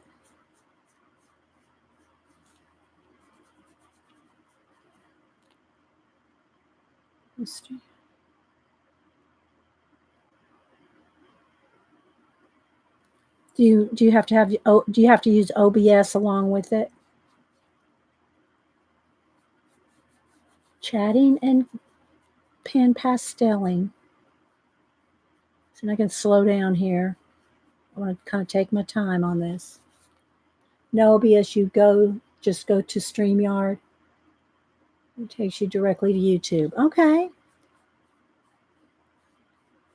So how's it work and how's the lag? I think that's supposed to be her ear. Is that supposed to be an ear there? Let me erase that. I think that's an ear under there. I think that's an ear right there. I'm not sure if it is, but I'm going to make it an ear. It works with YouTube and Facebook. Okay. All right. Thanks. I'll have to go to one sometime. I know you were telling me about it yesterday, but I couldn't go yesterday. Or was it Monday? Whatever day it was. Monday? Oh, yeah, I was waiting to go to Janet's. The lag is not bad. Okay. All right. I'll have to note that because a lot of people are asking. I'm going to write it down. StreamYard, no OBS. Go. There's a link. There's a link there. There's a link at StreamYard. Is StreamYard affiliated with YouTube?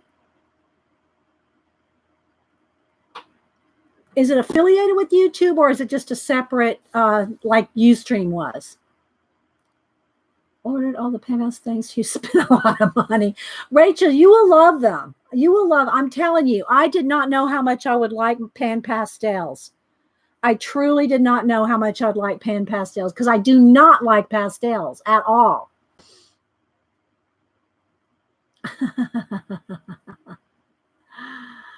So anyway, Kathy, do you know if it is direct? Is it linked with?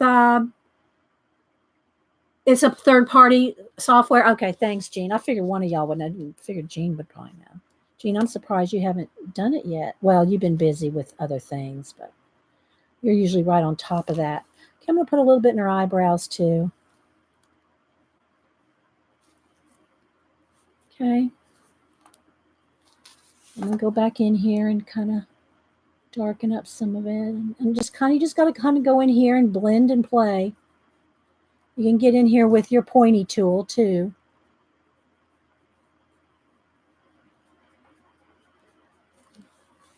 Look how good that looks already, guys. And if you get it too dark anywhere, look. Erase it out.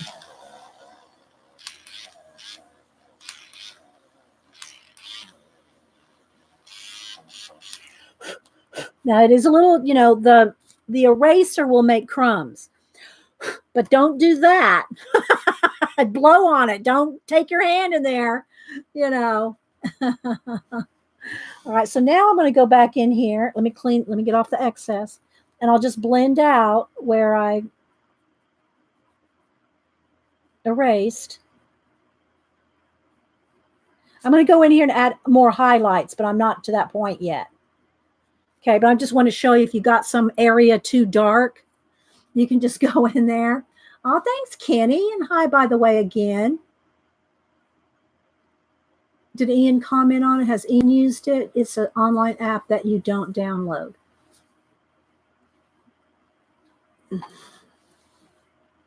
Okay. Are you talking about StreamYard, Ian, or something else? I don't know. I should just mind my own business in my chat, right? Thank you, Rachel. Yeah. Okay, so now I'm going to go in here, and I'm going to just go back into the shadows here. And see, look, I just dipped it once, and look how far I'm, going with just that one little pat. It's so highly concentrated. It goes so far. And no one's paying me to say this. I don't represent them or anything. I just really like them, Another dip, and just, that'll probably do half of the rest of this hair here. I mean, it just goes so far. And, of course, the tools, these tools, I mean, I can't stress that enough, guys. Rachel, order the tools. If you didn't, or if you bought the whole set, it probably comes with them. You probably get some tools if you order the set. But it's just not the same with like makeup sponges and stuff. It is not the same. There's something about how the pigment holds and releases with these things. It's just something about it. It's just made for pan pastels. It holds and releases the pigment just perfectly. Okay.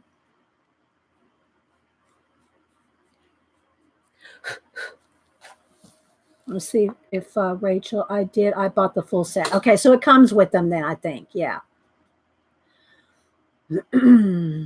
Okay, so you can see how we're getting there. I'm going to get just a few little. And again, I have, sienna color pencils that I can get in some of these tiny little curls, like these little curls that are sticking out here. Get in there with the pencil. And I'm kind of taking my time on this just so you can kind of watch the process a little slower than we normally speed through, but I think I can probably get some of that curl there. But look how that shades just that quick. That's only one color. That's only one color. I could add other colors in. There's some golden colors. You have gift cards. Good, Rachel. And I'm telling you, you will never run out of these. Like Copics. Now, don't get me wrong. I like my Copics, but you will run out of Copics. You can always refill them. But this is not going anywhere. I'm telling you, they just last forever. And if you like them, make sure you go on Facebook and Messenger or Pan Pastel and tell Bernadette how much you liked them. Because that's encouraging. People like to hear. It's funny because I'll give you all like a couple examples, and just for you to do this too. Hubster's in HR, and he's been in HR since he retired out of the Army. He went back to college, got his master's in HR, and he's been doing that ever since he retired out of the Army in 25 years ago. Anyway, and he's very encouraging to people. I mean, he's spoke, in conferences and stuff to generals of the Army, and lots of. I'm just going to brag on him a little, and but he's very encouraging to everybody. He would stick up for the privates. He would go to bat for them. He was in reenlistment in Army, so he would go to bat for the. He'd go to bat for the guys in the Army, the soldiers, I should say, not guys, but the men and women. And so anyway, so when he went into HR, he still had that heart for helping people. And he's always telling people, oh, you did a good job, or he'll say, when was the last time somebody told you that you did a good job? And he'll do that from the janitor to the president of the company. He'll go to the president of the company and say, when's the last time somebody told you you're doing a good job? Or he'll go to a janitor. When was the last time somebody told you did a good job? And almost like I'd say 9 times out of 10, they would say either never or a very long time. So, keep that in mind. Sometimes we assume that people are being told they're doing a good job. Not everybody's a streamer with a big chat going, oh, I like your work. And, we hear that, when we're on YouTube or streaming, but think about all the people in the grocery store. I always try to make conversation with I have a Publix that I go to that's right next to my house over here. And, going, and I'm not saying this to say, oh, I'm such a nice person. I'm not trying to tell you that for that purpose. I'm trying to tell you it so that you pass it on, right? But if you see a stock person in your store, or I always keep mints, little peppermint mints that are individually wrapped. I'm gonna lose my light there again. That are individually wrapped and all, because I've worked in retail. I was in visual merchandising for years. I know what it's like to be stocking stores for hours on end, and you just want a drink of water. And if someone handed me a mint, I would just be thrilled, So just those little things. Those little things like that, go out of your way. Go out of your way to, talk to the person stocking your store or wherever the store you shop at, doesn't matter. Or tell somebody that they did a good job, or, just do a little something extra and make you feel good too. And tell you, most people do not get that. Like I said, Hubster can ask 9 out of 10 people, from the president of a company to the janitor, and it doesn't matter. 9 out of 10 times they've either never been told, or it's been years since they've been told they do a good job. Exactly, Jean. Exactly. What are my favorite pan pastel colors? I don't know that I have favorites. I love my pan pastels for skin tones. So I would say all the skin tones, from the palest to the darkest. I like all the, if I could only have, especially if I was just a color book person, guys, if I was only buying these just to use in color books, I would buy a portrait set or the skin tone set. I forget what they're called. If you're going to just be using them in your color books, get the skin tone or portrait, whichever one it's called, or there may be one might have a few more. And that's the same thing I tell people with Copics. If you're only going to get a few Copics, get a set of the skin tone colors. If you're only really doing this kind of thing in a color book, that's what you want. Especially because of how there's nothing blends like these, guys. I haven't even started on her face yet. There's nothing blends like these. I'm telling you. I guess a Copic, a professional Copic person could probably do it with Copics, but I'm not that good at Copics that I can do it perfectly blended with Copics. You can't almost fail with pan pastels. They have soap to clean makeup. So I wonder if they would work on me. To tell you the truth, I've never washed any of my sponges. I've never washed any of them. If I need to clean something, I just clean them off on my paper towel. If you get all the pigment off, if you just wipe it on the paper towel till it comes clean, you can go and pick up another color. But you do want to make sure you clean it off. And you can also use both sides. You can use both sides of your sponges. And I like using these flat ones, look, as you can see, as little palettes to blend. So you blend on here and then pick it up off of here and put it on your paper. Because there's no palette for these. You know what I mean? Okay, so, I got a good start here, but I want to show you that now you can take and pick out highlights, even lighter than this. I really should do a little bit more blending. Let's be honest here. Let's do a little bit more here. I want these curls to be nice and blended. And I could go in here with a little bit of goldy yellow or gold even and put some. I might do that too. And the thing about pan pastels, now I could go spray this and then put other layers on top, right? But you're not going to be able to erase. You're not going to get it back to white paper if you spray it and then want to pick out some highlights and stuff. I mean, maybe you could grind it down. Maybe you could grind it down and get it back. But, it's just best to get your highlights with each before you spray it each time, depending on how many times you spray it. I try not to spray it more than 2 and then a final spray at the very end. And I take it outside. I have my Grumbacher can of spray downstairs. I take it outside. I don't spray anything in the house. So I'll take it out on the front porch and spray it outside. Okay, that's a little better. Let's see. Let me see about a little bit of gold in here. Let's see. I think I'll actually go with the gold. I think I'll actually go with, I could go with the bronze because that's almost the exact color I'm using, but I want some golden touches in there. So I'm going to go ahead and get the gold out.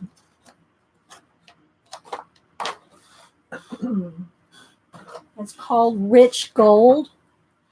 So now I'm going to go with my pointy tool. Let me go here. So I have the green on there. Oops, sorry. I'm going to get the green off. Okay.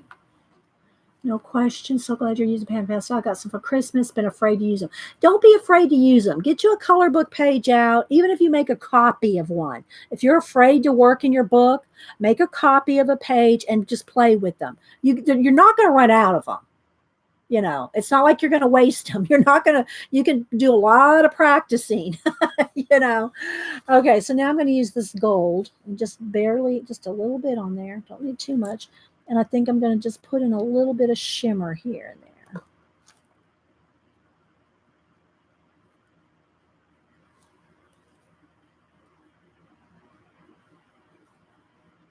And go with each little curl. And it is a shimmer, so if I tilt it in the light, it's going to shimmer.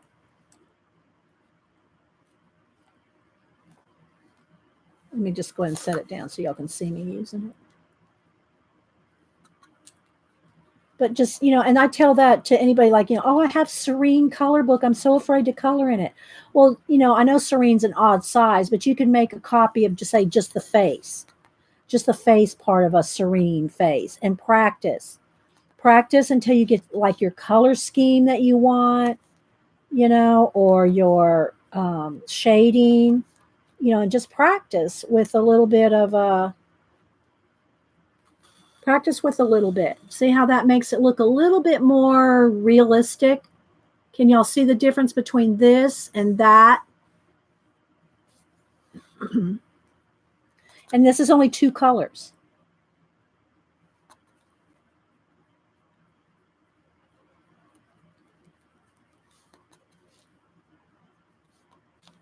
And I'm probably tapping it more than I even need to, but it's because it's shimmery that I'm trying to make sure I get the shimmery.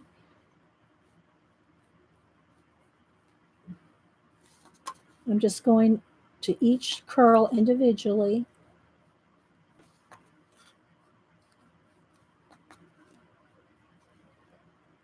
And it's not pressure. It's very light touch. Very light touch.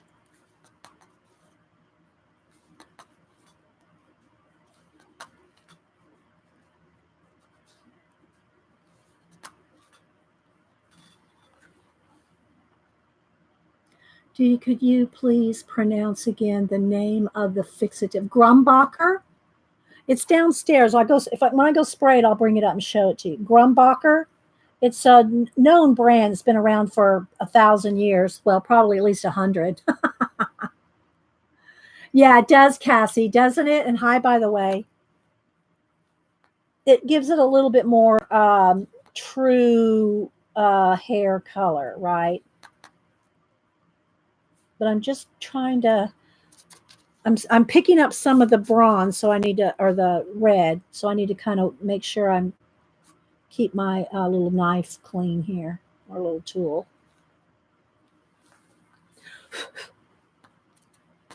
Okay, so now you can do a couple things if you want to be real selective.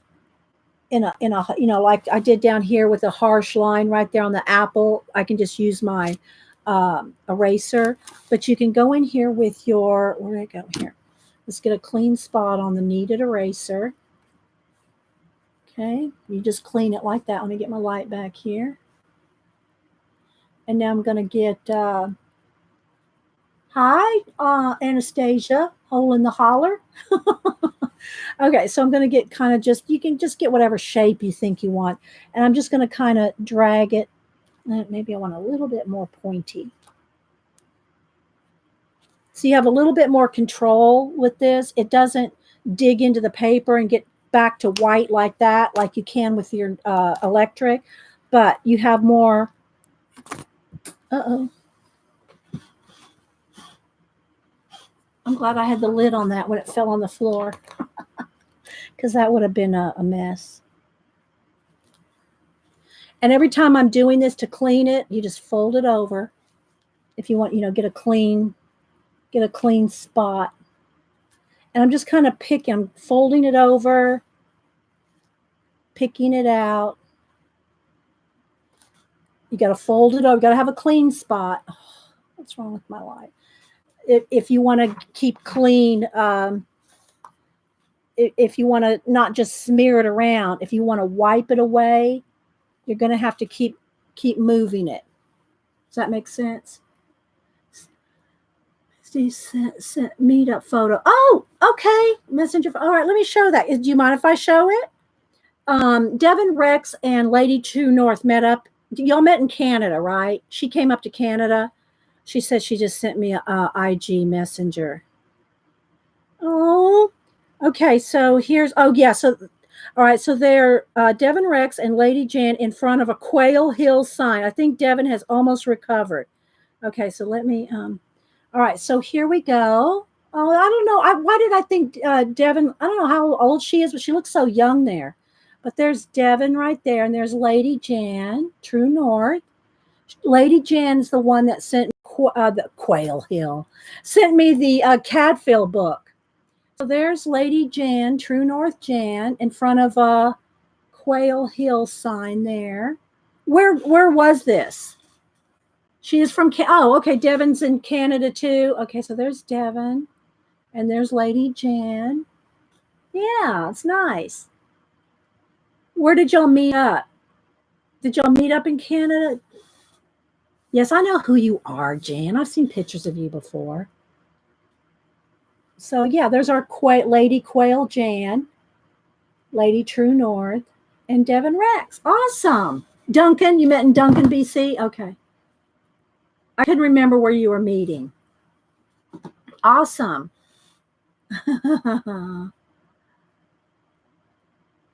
I know. She does have an awesome smile, doesn't she, Jan?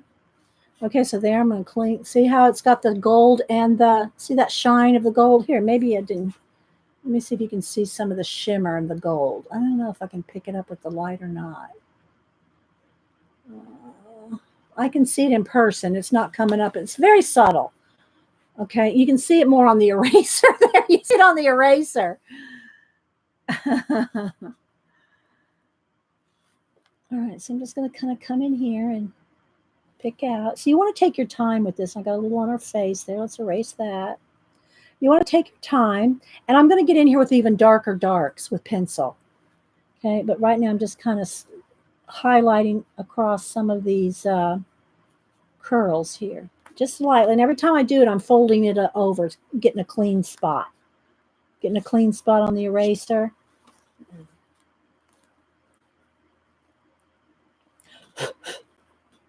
Can y'all see the difference on this side from that side? See those curls lit up like like a lights on it?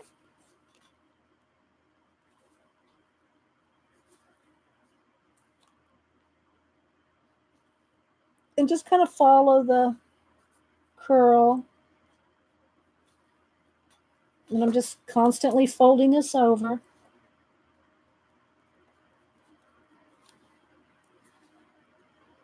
Picking out some light.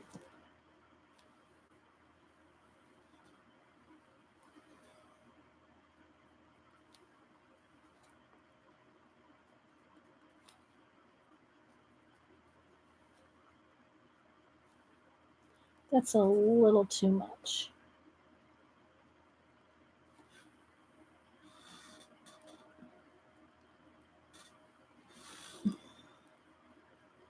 But we've done a few pan pastel things, and I think I always try my best, and Picola will get after me if I don't remember to put them in the proper playlists.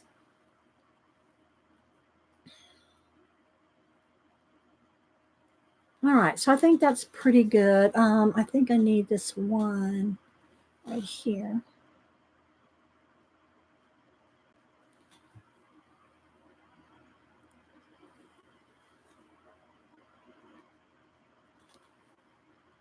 I'm just kind of looking at each curl, making sure I kind of get most of them. Oh, I can't believe that. Julie Topaz's granddaughter, one of them turned 15 yesterday. I cannot believe that. Oh my gosh. Boo will be 17 in December. I can't believe it either. Cam's going almost 20. I can't believe Cam's almost 20.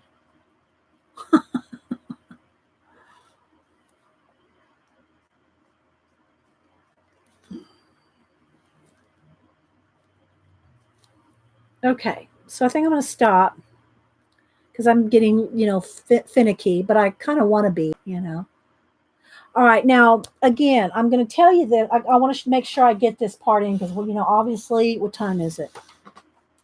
11. We've been here 2. Okay, well, we still have a good hour. But I know I'm probably not going to finish everything, and I want to get to the skin. But I want to show you, I would normally first spray this before I went back in with any more in the hair.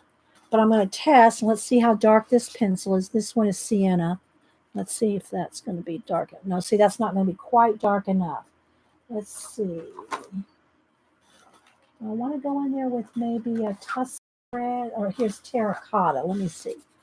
Let me sharpen. Where's my, I can't even get to my sharpen. So many polos here, guys. I mean, you should see this. I got to get to my sharpeners here. Let me sharpen my terracotta.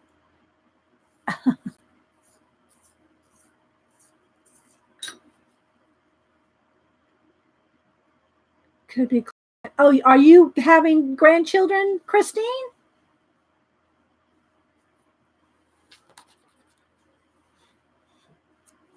Am I missing something, Christine? You said that you're going to be a grandma. Let me get a sip of juice here and look at chat for a minute. You got to kind of play with them for a minute. I buy the General brand. They're General brand. Now they can get hard if they're 10 years old. It's probably time to get a new one. Or if you use a whole lot, it'll eventually get so that it just doesn't get clean, right? Oh, yeah. You mean you're going to make me a great grandmother, Christine? Yeah, Cam is my grandson. He's 20 or almost 20. Yeah. I think here, hang on. Let me go grab a picture real quick. The phone picture is just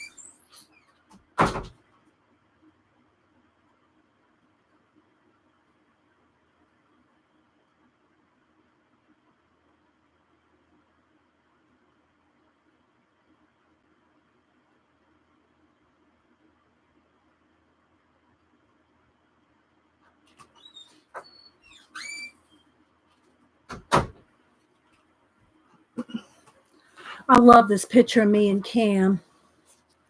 This is me and my grandson.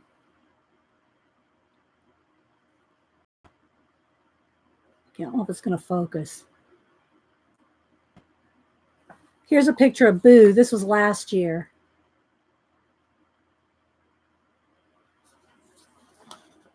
You're going to be a grandma for the first time, June? What colors do you typically use for skin? We're going to get to it, Lisa. Wait for it.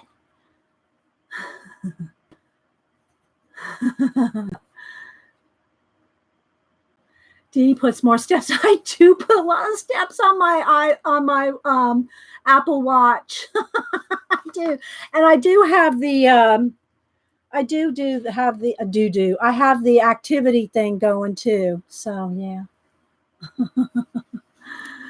So anyway, yeah, those are a couple of good pictures. Okay, so now let's see here. Let me get on. All right, so you're asking about skin. It depends. It's going to depend on the. Let me see if I can get my book out here. It depends on the nationality. All right, I'm going to move this a second. Another little quick rabbit trail here. I'm going to get out my book. Okay, here's my 3-ring binder with any page that'll fit in the book. Again, I don't cut pages out of the books that are like storybooks, hardback books, like this one right here. It's a hardback book. I'm not going to cut this page out, right? But if I can't, sorry guys. Okay, I'm going to have to, it's going to be very flashed out. I want to find some skin tones here. Wait a minute. Let's move this out of the way. Okay, I'll just pull them out because it's going to flash with a shiny. I'll find you a couple of ones that I've done with pan pastels in here. Flipping. So you can see, you can do different ones. Okay. This one, I'm pretty sure, I think I wrote it on the back. This one was a pan pastel base with color pencil on top.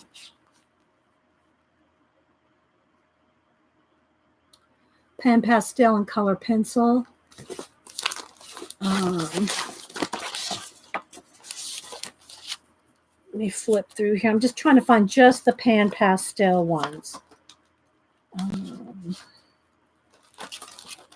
There's my 2.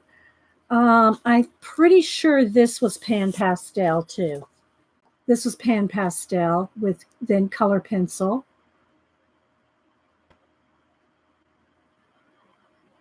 See how smooth that hat is?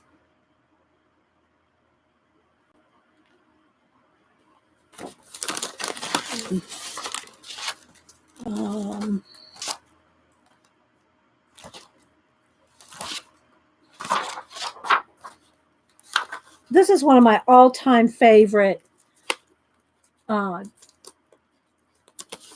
dark skinned girls that I've done, but it's just pencil. But I love her hair. Her hair was not braids, but I made them braids. She's one of my favorites, even though that's just pencil. It's not pan pastel, but I just came across her, so I had to show you that. Let's see. Hang on, I'm still flipping through here. Where are those two? Here we go. Okay. I'm pretty sure we base coated this guy with pan pastel. Oh, thank you, Donna. So he's blue and light skinned because of the lighting. And then this is acrylic paint to make that white as it is. And here are two pan pastel pieces with details done. Actually, three. Let me show you these three. These are my Japanese girls. These are all done with pan pastels with detail and pencil. And they're a little flashed out, guys. I'm trying to get the light to work here. This one. Oh, thank you, Cassie. Cassie says she could watch my Jasmine videos over and over. So that's pan pastel. And then this is color pencil on top of acrylic paint here in the background. But these were all pan pastel bases.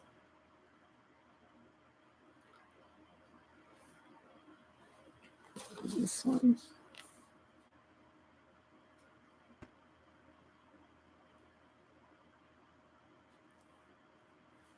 So, yeah. So there's a few. We've done quite a bit of more in pan pastels than I think about because I don't do it often enough, you know. Okay, now we're going to go. She's going to be very pale because she's going to be a redhead. She's going to be very pale, and she's going to have freckles. She doesn't have freckles. I'm going to put them on there. All right, so let's see here. And it does get a little, you know, you want to kind of keep your area clean because even if there's just powder on your sponges, it's, you know, it can get messy. It can get messy. Keep you a baby wipe handy to always keep cleaning your hands off. Thank you, Charlotte. Thanks, guys. All right, so let's move the pencils out of the way for a minute. And let's go over to which skin tones here do I want? Let's move the lids. And get a nice, very pale color here. And I always put them back in the right order because, like I said, we didn't hear earlier, every row of 4 is the same color. So this is, I think, ultramarine blue. Oh, phthalo blue. So that's phthalo blue. Okay. Oh, wait. See, I got this out of order. This one doesn't go here. It's supposed to be a light color there. I got a Payne's gray. I got a Payne's gray and a phthalo out of order. Let's use another example because I got one out of order. Okay, so here's a purple. This color here, violet. This is violet hue, which is with white, violet shade, and violet extra dark. So they're all the same color in those 4. Okay, so let's see. But I try to keep them in order. Sometimes I get, you know, quick putting things away. All right, so here we go. I think I want these colors. I want this little pink color, probably a little bit of this yellow color here. I might want to blend a little bit of rosy cheeks. So I'll blend these two together. Okay, and maybe her lips. All right. And again, you shouldn't do this. Don't set it on your page because you're going to make a mess. Let me get my kind of tap up the excess there. The littlest crumb, because they're so pigmented and so concentrated, one little speck and you smear it and it's, you know, you can erase it if you know, but you don't want to have to do that. So don't set it on top of it. Okay. So, hi, see Devin's here, Devin Rex. Yeah, we showed the picture. There she is. Yeah, I showed the picture of you and Lady Jan. She texted it to me on Instagram. That was okay. Okay, so now I'm going to start with, let me get a sponge. So I'm going to get a sponge here. And if you want to clean it off, take your paper towel. I'm not going to do it over here, but I'm going to clean this off. So I'm going to clean off the excess off this sponge. And even though it looks dirty, as long as you have got all the excess off on a paper towel, then that's clean. Okay, so you can mix colors now on top of this. All right, so what I'm going to do, same thing, I'm going to clean off my little tip here, over here on a paper towel. And I'm going to pick up a couple colors. I'm going to pick up this red iron oxide tint, and I'm going to put some on. I want you to see this. Look how much I can just, it just kind of sits on top. And then I'm going to put in a little bit of the yellow ochre tint. And I'll put them here on this. I'll put them side by side first so you can see. Because I'm going to pick up those two colors. All right, so there's a couple of skin colors there. And you can do the same thing with darker skin. You can do it with, if I do a blue skin, I mean, like if I did the avatar, I've done blue skin. I've done green skin. I've done scaly mermaid skin. I've done blue and green skin together. So anyway, with the pan pastels now, I've got these two colors. And on the sponge, I can mix them. That's why I want a bigger one of these. Well, actually, I want a bigger one of these, the flat ones. This is kind of this kind here. Doesn't matter as long as you, have a fairly even space. All right, so now I'm going to base coat her whole face with this light color. Again, remember, if I get any areas too dark, I can go in there. I can go in here with an eraser and pick out the highlights, which I will do right now. I'm just going to, and technically you probably want to finish the hair or do the skin first and then the hair, and then spray it, fixative it, and then go back, because right now, any place I'm touching her hair, I'm pulling in that color, right? So you want to spray it in between. Maybe if we all bug them, they'll come out with the bigger palettes, but I don't know. I've told Bernadette 2 or 3 times. I've messaged her. Okay, so I'm just going to, and you want to take your time, get it nice and blendy. And again, I'm going to pick out highlights. I'm going to end up going back over her eyelashes with black. I'm going to go in with her pupils with some more green pencil.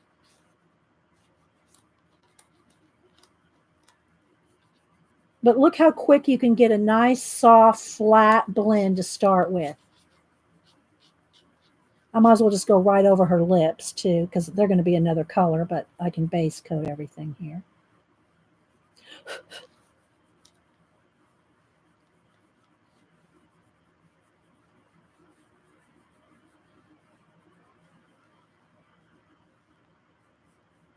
Let's get a little more of the pink, a little more of the yellow.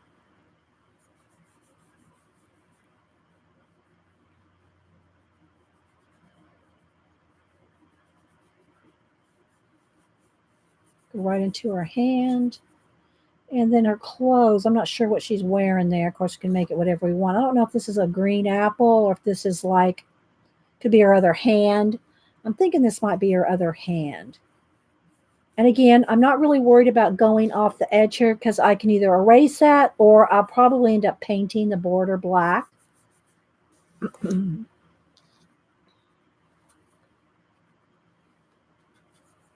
So again, you can see how quick you can get a smooth. And I don't know what color their clothes are going to be, but I got a little bit from her cheek onto her clothes there. I'll just erase it. See how quick that was for a base?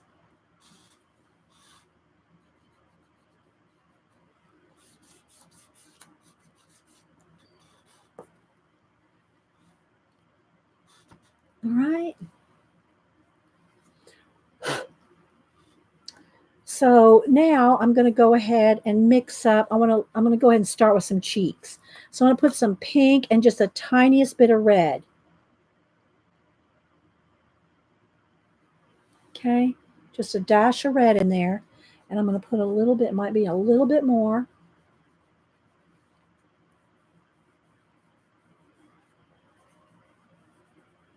Okay, I'm going to blend this out. Just going to get it on there, and I'll go ahead and put some on her lips. Now I'm going to clean my tool here off on the paper towel. And now I can go in here with nothing on the tool. It's cleaned off, and blend. Clean the tool, blend.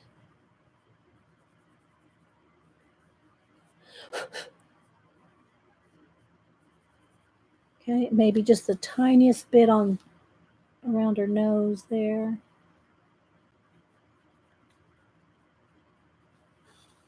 Clean the tool, blend. See how soft that looks? Let's see if I can get that up.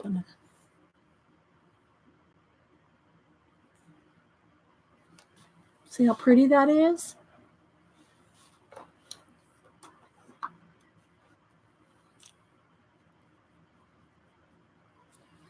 Okay, now I'm going to go in with a little bit, I'm going to pick up a tiny, tiny bit of the same color that's in her hair.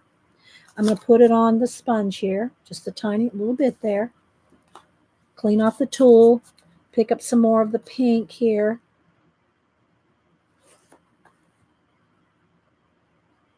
And you just you use this as your palette. So you blend it on the sponge, and preferably not over the top of your work. I'm trying to show y'all as much as possible. But don't sit here and be blending stuff over your work, because you're going to make a mess on your work. Okay, so now I'm going to take this and very slowly and gently, I'll do a little test here. Let's see. And I'm going to start putting, I'm going to start throwing a little shade. If I need a little lighter, I'll get a little bit lighter. Get too much on there, and just go in and wipe it off on your paper towel.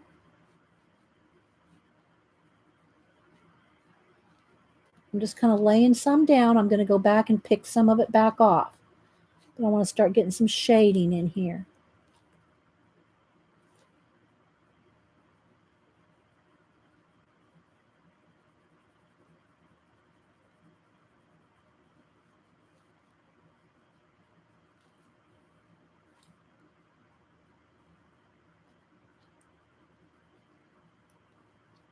And then if you feel like it's getting too much, wipe it off and then go back in and blend.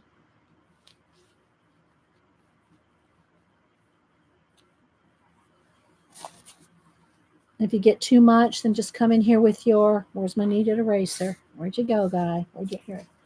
And just kind of touch it, and you're picking some up.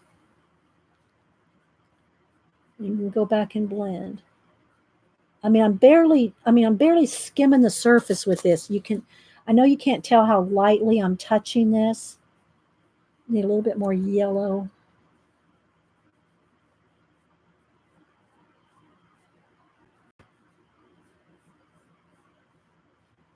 Can you see how it's gently smoothing it in?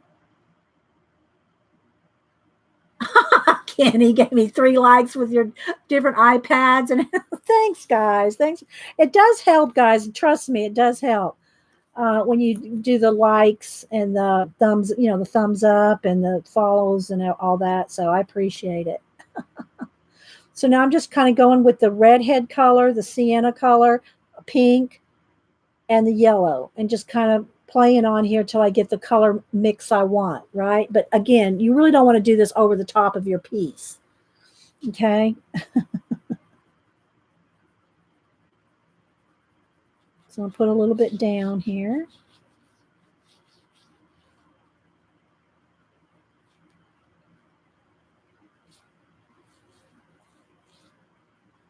We might as well go a little bit on our hand here. Just kind of get some color on there. And I'm kind of guessing this is her arm, her hand down here. I'm not sure. Okay. And then clean off my tool. And then go in there and blend. I'll show you. I'm going to go in here with the eraser here in a minute. I'm just constantly cleaning off my tool on the paper towel.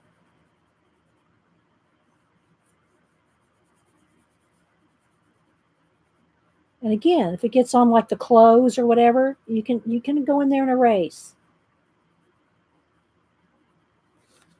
Okay, I need a clean spot on my paper towels. I'm going to turn that over.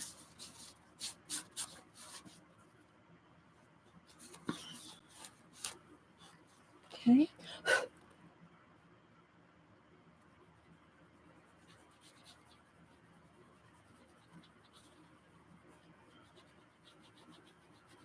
See, now you got to clean it because you're picking up.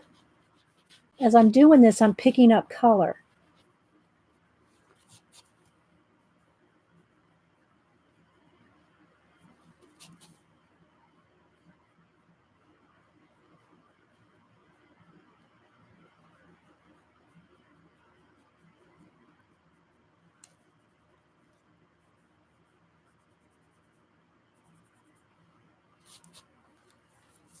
All right.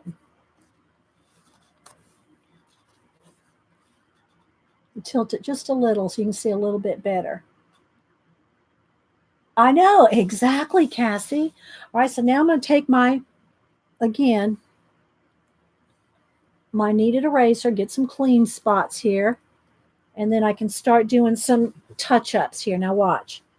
Over the eyebrow. Let me zoom in a little more. Let's see if we can do a little more close-up here. Okay. Clean spot over the eyebrow. Because your eyebrows stick out. Your eyebrows are forward. So just imagine places on your face that stick out. Okay. Right here under the eyebrow here, just a little bit right in there. See how just that little bit of touch of white makes a difference? Tip of the nose. Now be careful. You got to kind of just do it gently. Don't just make a circle. Okay. Probably just a little bit of highlight on the flares. And again, I'm going to go in there with pencil and darken some areas. Okay. I'm going to go back with my tool and kind of get blended right under there. I'm going to do her eyes next so you can see. Now, let me go ahead and do a little bit on her lips real quick. Where's my little sponge here? Let's go ahead and go on her lips because I want to go ahead and do some highlights on that and some darker areas too. So I'm going to go in with some of the red and some of the sienna.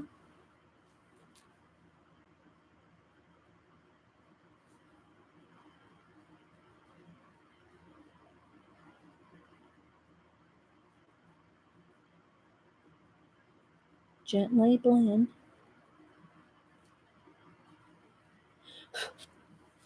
Probably her fingernail will be red too. But see, you can see where I've got off the skin onto the clothing. So I can just go in here, get a nice little point here, clean that up. Again, you can spray in between. Just make sure that you've picked out all your highlights before you start spraying because you're not going to get those back unless you really scrub. And then even then it's, you're taking your chance depending on the color. Okay, so I'm going to keep getting clean areas here.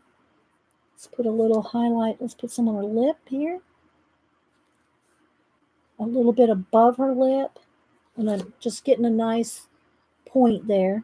I could go in there in some of these areas if I wanted to with the, what do you call it, eraser? The electric eraser. Okay, her chin. But you see how I base coated everything first? And now I'm going in here and picking out. If you get something too light, you can just go back in there and add color again. Corners of her mouth. Okay, let's go back here on her hand. Her knuckles.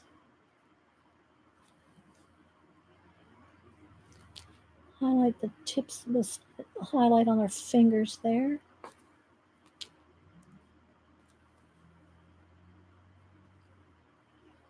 Okay. Probably a little lighter down in here.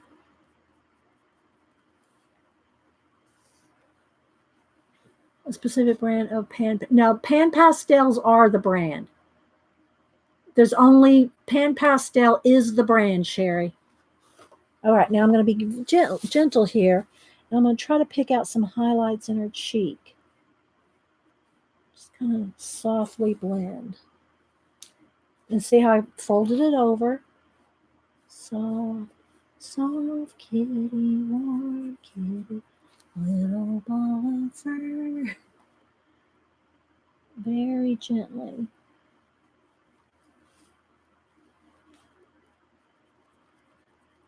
And again, if you take off too much, you can always go put some back. But you want to do this part before you spray. Once you spray, this is very difficult, if not impossible, depending on, how much you got on there, how much you spray, how much color, what color. So you want to pick out all these highlights before you pick out these highlights before you spray, okay?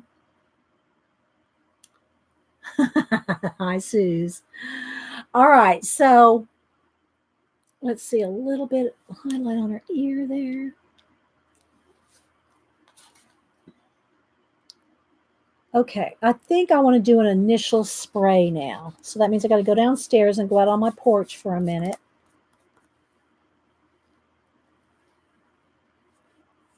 Kind of soften it. Because I want to do her eyes for you guys next.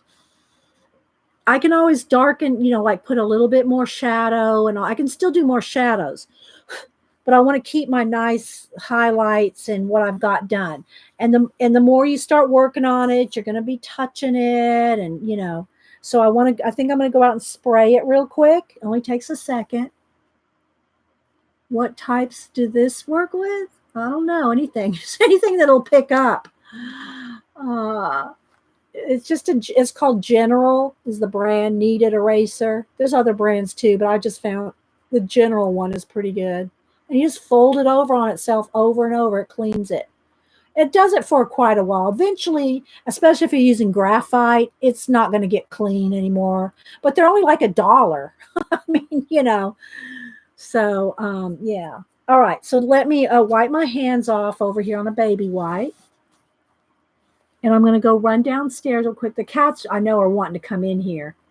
But they can't come in here with Pan Pastel. If y'all remember, if you remember when Malibu got in the red, yellow, and blue, and it doesn't wash out of their fur. It just spreads. So you just got to kind of let it go away by itself. Is this one softer than the Prismacolor one? Let's see, Jean. I got a couple different ones. I think it was Jean that was asking. Oh, no, it was Lisa. Here, let's see. All right, let's see. I got a couple different ones here. There's another. That's a small General. This is a random brand. I don't even know what brand. This came in some kind of a kit or something. Do I have a Prismacolor one in here? I might have one in my box down here. Hang on, Lisa.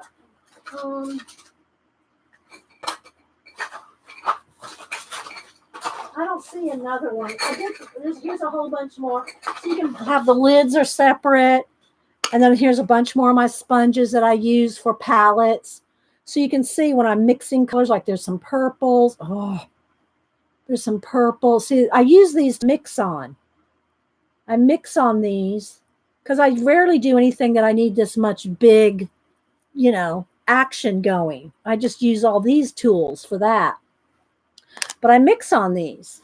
Okay, let me clean my hands off again. I just like the General one. You can get them at any craft store, Hobby Lobby. Bring back my fixative to show. Okay, Anna, I will. I'll bring back the fixative. Okay, I'll be right back, guys.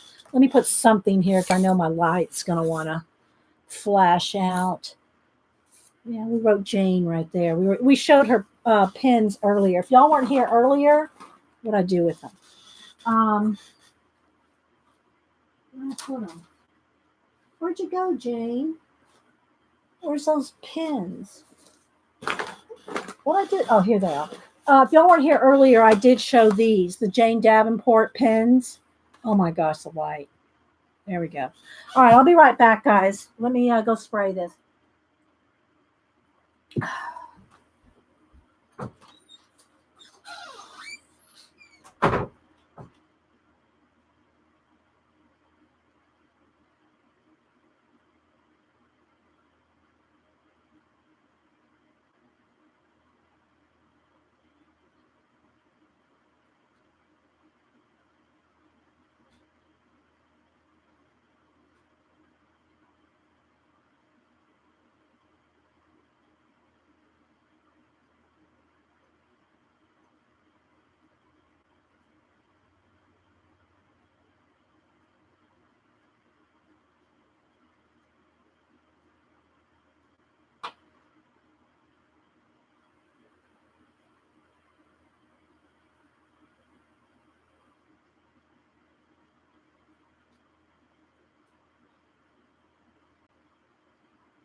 Okay. And you want to spray, especially your final spray, you want to spray a couple of light coats. Don't get over, don't go shh, don't do that. You want to spray nice, light, just like go shoo, shoo, shoo, like that. Nice, even coats. And I didn't overdo it, so really I can probably use another coat on there, which I'll do at the end. Okay, so here we go. And I know it says final fixative, but the workable fixative smells worse. So when I spray it, I'm imagining it's a final fixative regardless. So if you want to try workable fixatives, you go right ahead. I found this works the best for me. It's called final fixative. It smells less than the workable. I don't know what's in the workable, but this is what it is. Okay. All righty. Oh, thank you. Thanks, guys. All right. Let's work a little bit more. All right. So I want to do a little bit of extra pencil stuff too for you guys. So for instance, let's go ahead and do her eyes. Let me get my card flew out of there when I went out there. Okay, let's get my pencil. All right, I'm going to move these pan pastels that I'm not using onto the floor. The trays. So I have room for the pencil case. I really like my thumbnail. It's kind of rubbed off a little bit. Oh, sorry. It's rubbed off a little bit. Our mermaid fingernail. Okay, let's see. Let me get some greens. I want to show you how to do. I'm going to do the eyes. I'll tell you what greens I'm picking here in just a minute.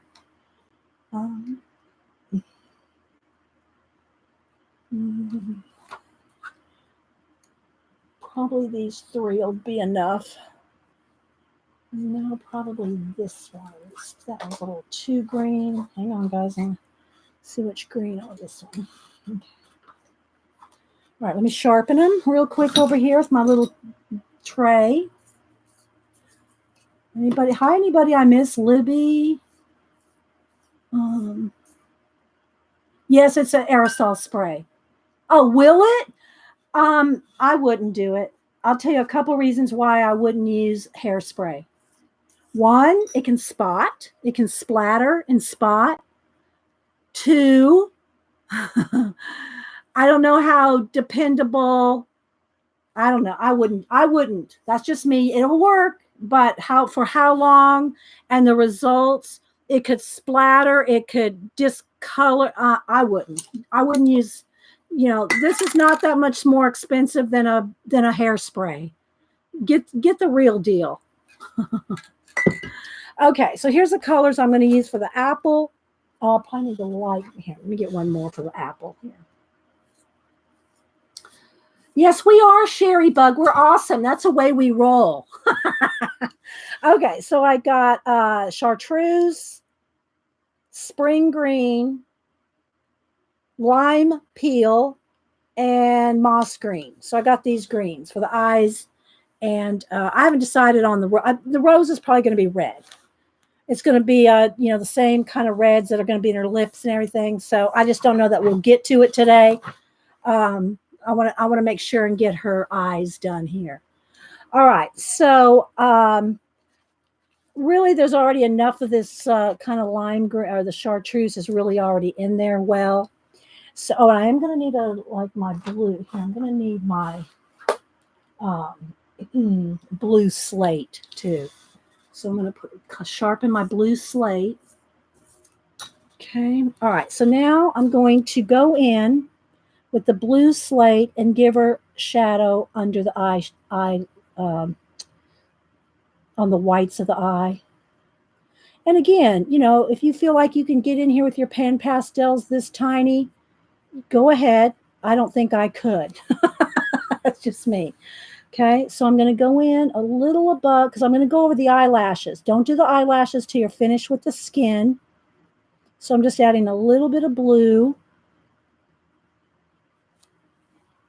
Okay, and I know it's so subtle, but can y'all tell how that blue makes the eye look more real? Just that little bit of blue.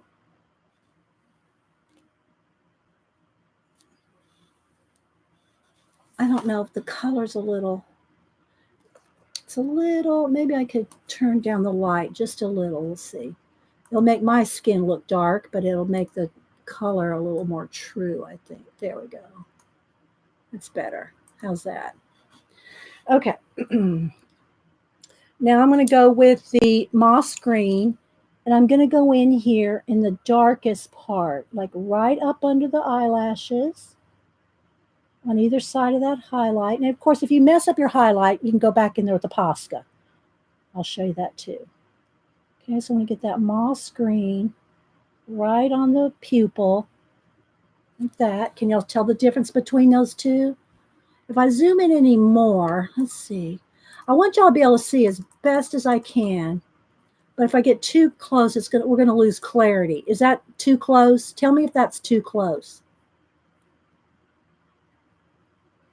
Is that good? I want y'all to be able to see, and I'm going to hold the pencil far back so my hand, because look how dark I am, because we're so close. Okay. It changes the skin color. Okay. All right. I'll zoom back out after we do the eyes.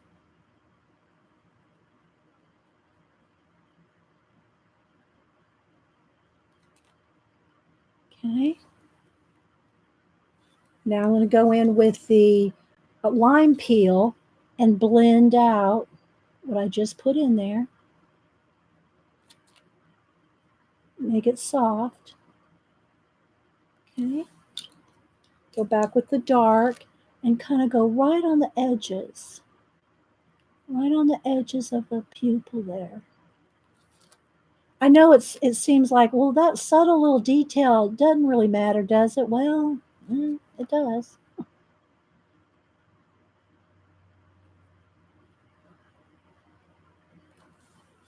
Okay. Thank you, Jerry. Thanks, everybody, whoever else I might have missed today. When I go back and skim through my chat, I see I miss a lot of people, and I don't mean to. Oh, something else I forgot to do. Let me go back with my eraser here. I wanted to do a little bit more. Oh, see, now I can't do it. I forgot. Spray it. Okay, I'll go in there with pencil.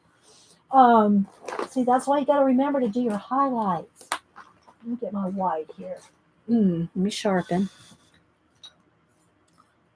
All right, let me go in here with my. I want it a little bit whiter right here on the lip. But you can go over the pan pastel and your fixative with your pencil. Okay. All right, back to the eyes. Back with the lime peel. Just softly do that. All right, now I'm going to go back with my black Sharpie pen, wherever it is. I mean, my table, you got to see this. I mean, it's really bad.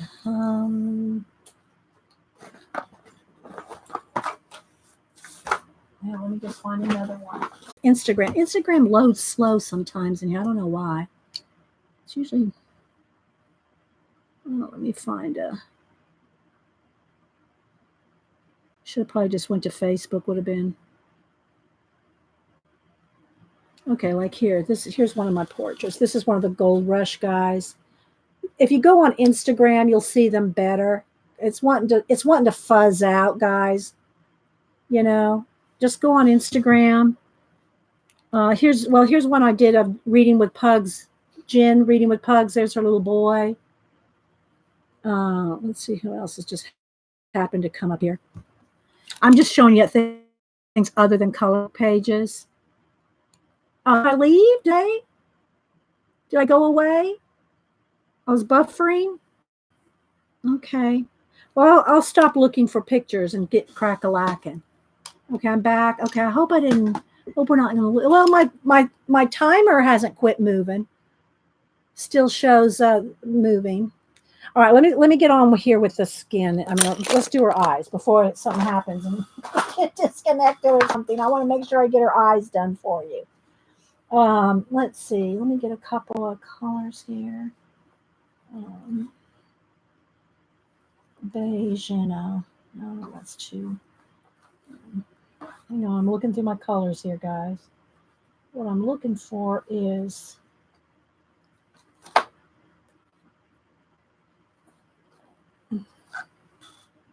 okay. There's a sienna and maybe a henna. I probably won't need much because I'm not going to do a whole lot of blending. I just want to show. I want to get the eyes shaded in. It's buffering a little bit. Okay. All right. So I'm going to go in here with henna, and I'm going to do a little bit more extra shading here around her eyes.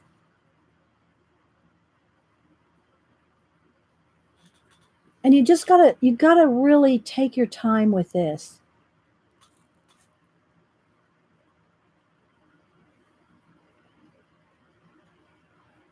I'm going to get in here in her pupils and everything.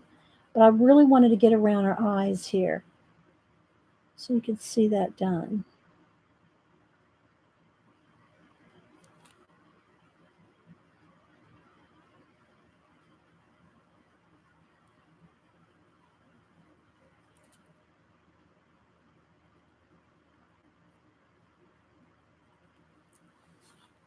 See how subtle that is?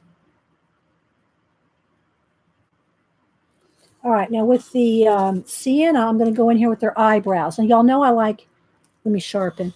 Y'all know I like thicker, hairier eyebrows than usually what are on there.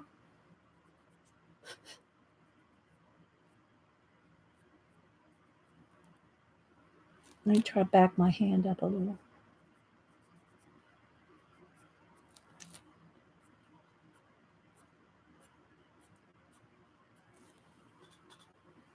Can you see the difference between the two?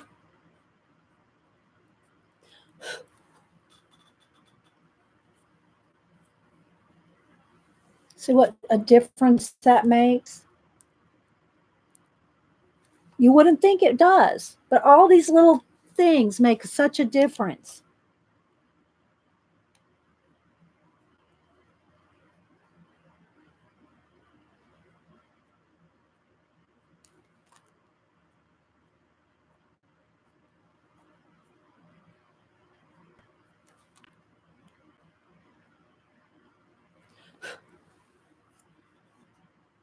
Okay. And the other thing that I didn't get to after, I sprayed is see all the darkest areas, the very darkest areas in her hair. Again, this is one of those things where people think, well, or they ask, why does my colors not look vibrant? It's usually because I don't do high contrast. See how I got those bright whites from the highlights? Now look, I'm going to go in here in those darkest areas. And I'm going to just do a little bit just so you can see what a difference it makes when you have a high contrast.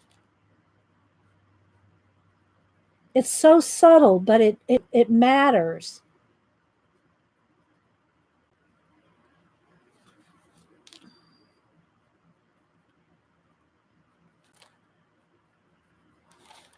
I'll just do a few curls here just so you can kind of see. Most time people, it's not the colors that they're not liking in their work. It's they don't have enough contrast. Can you see the difference? It's subtle. But all right, look here and then look up here where the lights show you, where you can see. See that difference? Yes, Jean. Just like when you put a pinch of this and a dash of that, it does. Hi, Riri. It makes a difference. And then, you know, if you think you're not blending it out well enough with the pencil, you can go back in there with your pan pastels. Now, I just don't want to spend time on this right now because I want to get back to her face. Okay. So like maybe right here in her lips. These are the kind of tiny details that I really can't get with pan pastel because the tools just aren't small enough to get in there.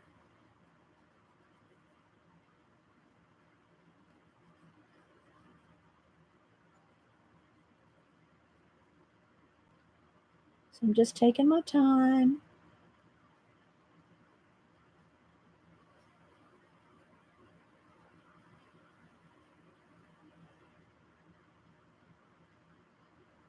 Keep it soft. I'm barely touching it. Okay, barely touching. Same thing down here. Let's just go ahead and do this fingernail real quick.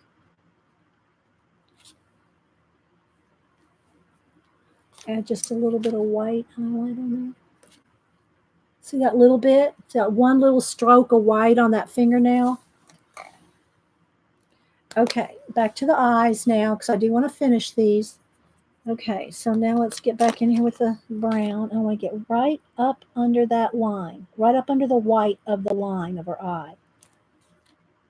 And you want to do this before you add eyelashes, because once you add the eyelashes, you don't want to try to do this line that I'm doing in between eyelashes, right?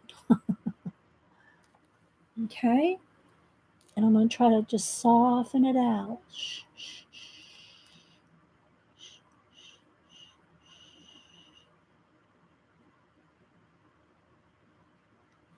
Okay. Now I'm going to go in here. Where's my Posca?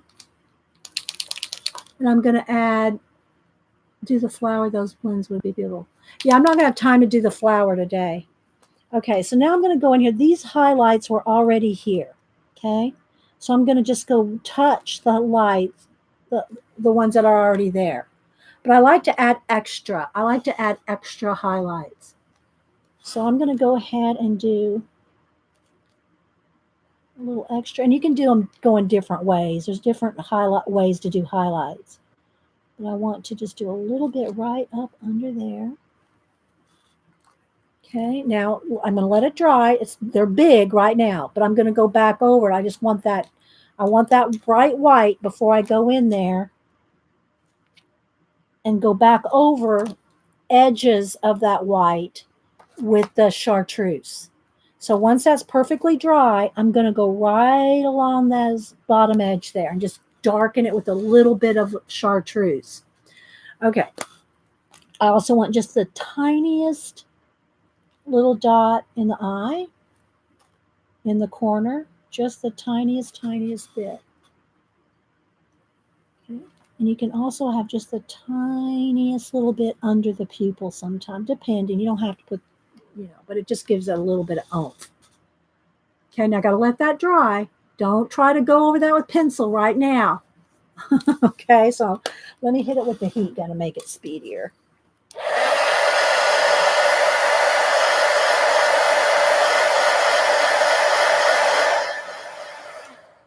And then if you can see your pencil, like I can see a little bit of pencil around the eyes, it almost kind of looks like makeup.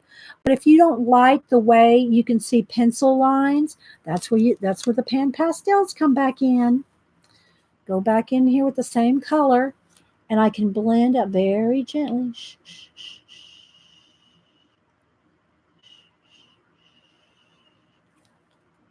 And just kind of, and I might have got a little dark. I should have lined it up just a tad. Let's go back over here. And you can just continue to blend out.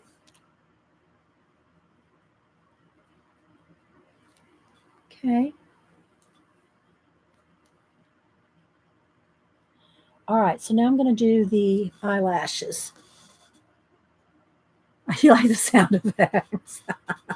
And again, I'm going to need to do more shading. Look, more shading down in here. Probably a little bit more on her cheeks. I just did an initial spray, right? But I'm going to go back in and do more.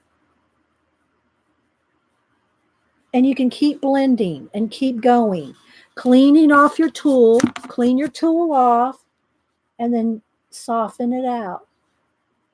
Then once you get too much on your tool, you got to go over here and scrape, get it off. And then come back and blend very softly. And you just got to keep working it, Okay, so now let's get back to the eyes. Oh, let me do one other thing too. Let me go in here in her nostrils. See, this is where I'm talking about where you have to go and add your own darks. See the difference that made? Maybe a little bit in her little divot there.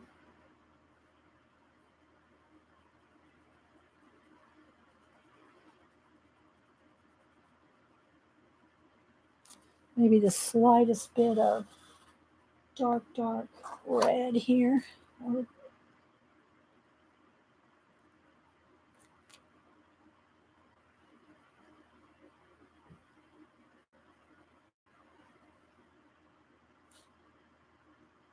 See, every little layer. But you see how contrasting that is? Oh, thank you, Natalie. All right, now wait for it. Now we're going to do that. Go ahead and, wait, let me do the green here first. Now that I dried that, I'm just going to go over, not the white circle, but the other stuff I added right on the thing, on the eye, and I'm going to go over it with the chartreuse. It just knocks back the white, just the tiniest bit. And it's still bright though. See how it's still very bright, but it's not bright white?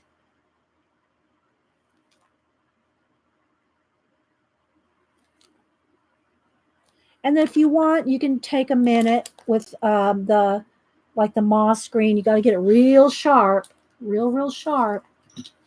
And you could put in a couple of iris, the lines, the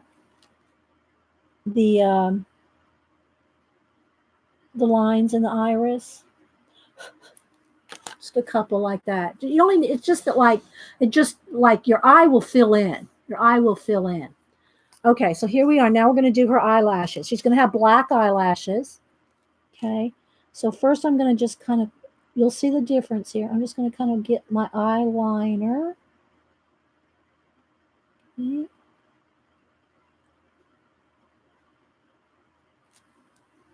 Okay, see that already?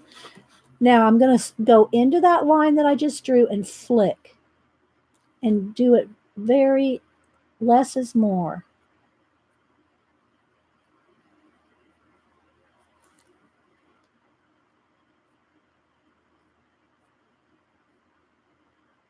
Don't ever do eyelashes like this. Don't ever do eyelashes like that. What you want, you're doing, well, here, let's go here. What you're wanting to do is this.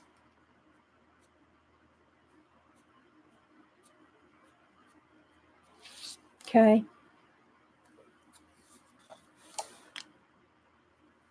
Yeah, a little eyeliner goes a long way. Get one or two like long ones at the end there. Okay, and the same thing for the bottom. They're going to be very tiny and subtle right in here. Then you can have a few little bit longer ones. But don't do this step, guys, till you've got all the skin done. Make sure all the skin around the eyes is done before you put in eyelashes. Okay. Because you don't want to have to go in there and color in between. See the difference the eyebrows and the eyeliner and the eye mascara make? The other thing I'm telling you, it makes such a difference. I can't even tell you, is the blue. Your eyeballs, the white part of your eyes are not white. They are not white.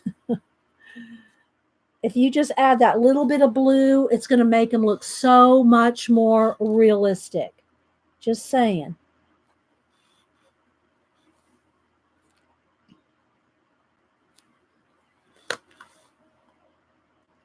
You want to I got to add some freckles here in just a minute. I got to do that for you guys before we go. All right, so same thing here. I'm going to put the eyeliner.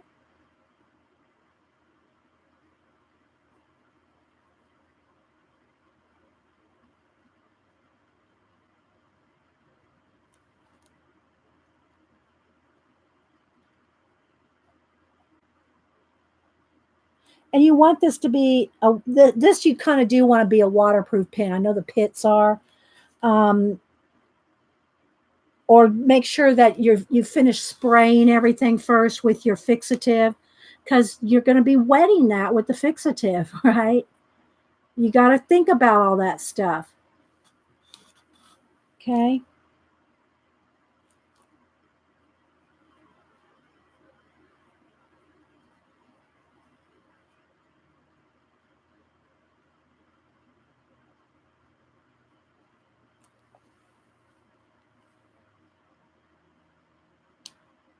All gingers need freckles. Yeah. Okay. So what I'm going to do is I'm going to take my, let's see, do I want henna's probably good. All right. So what I'm going to do is I'm going to take and I'm going to just kind of, don't do this. Okay.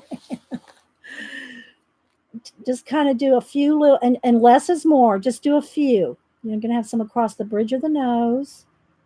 Have some kind of little scruffy ones and a couple of little dots. You don't need too many.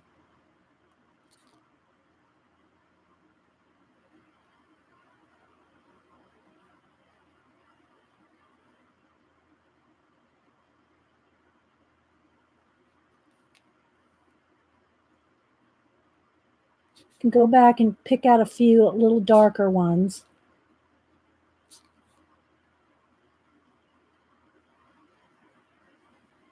I'm just kind of tapping in.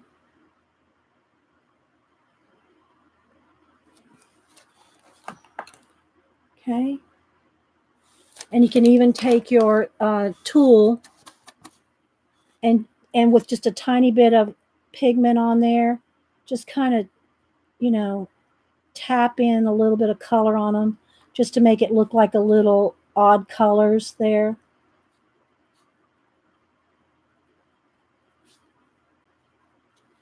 Just something like that.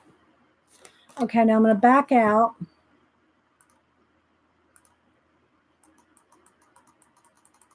We're way zoomed in. Oh, wait, I can go zoom back in a little bit more. Okay.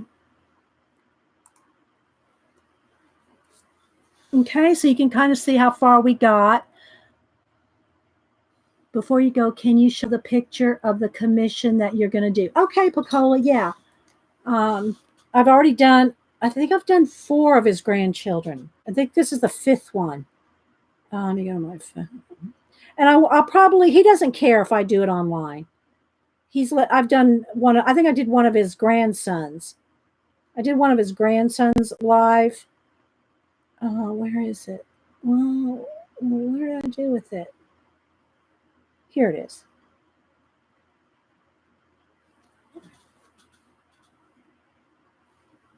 So I'm going to do, this is a commission. I do very few commissions, but I've done 4 of his grandchildren. I have to do his 5th, right?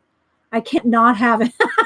I can't do 4 of his grandchildren and say, okay, I'm not going to do the 5th one. So, yeah, I probably do it on camera, and I do all my portraits in on tone tan paper. Yeah. How I decided on the color of her clothes here? No, I haven't. We never got that far. Probably, I think maybe this could be fur. Okay, let's see, what time is it? Oh gosh, we're okay. 15 more minutes and we'll be at 4 hours. Don't forget, guys, if you're watching this and you catch it, like right after I do it, it takes an hour, sometimes 2 hours to fully render the video. So if you go as soon as I'm done here, if you go try to watch the beginning, it's not going to be there. It's going to cut into the middle because it takes YouTube about an hour, sometimes more, to get the whole video with the 4 hours worth of chat to fully render. So you're not going to see, you're going to come in on the middle of the show. So give it a little bit of time. But I think what I want to do is, let's see here.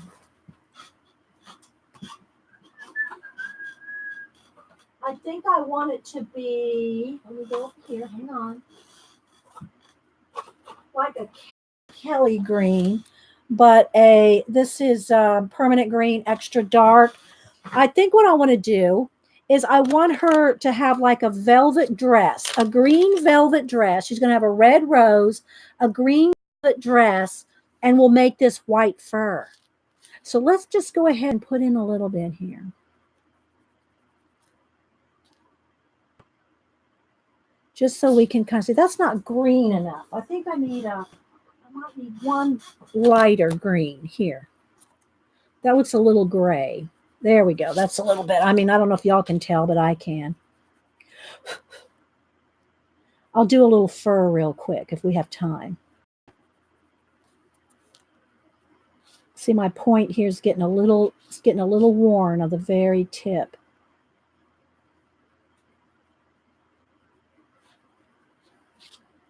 I'll put a couple shades of green in this.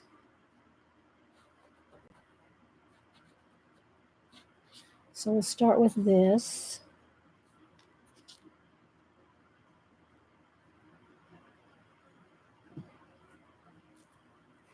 See, I need a new tip already.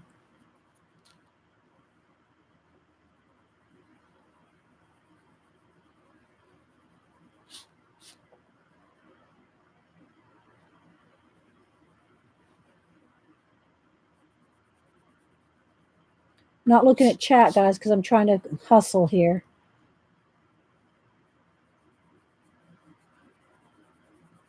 So I'll get this kind of darker green first. I'll lighten it up I'm going to brighten it up. What book is this, Louise? It's Slavic Beauties by Krystyna Nowak. Sorry, I have it pinned down. I have it clipped down, so I can't really turn the page very well. All right, so what I want to do is get this on here. Give me just a minute. I'm going to kind of rush through this real quick. So I want to get to that fur. I'll show you what we're going to do here. This is going to be the green down there. I'm going to have right under her hand, I'm going to have that be fur too. But I only can do it as a step at a time. So I've been trying to really make myself go slow today, or slower than usual for a stream.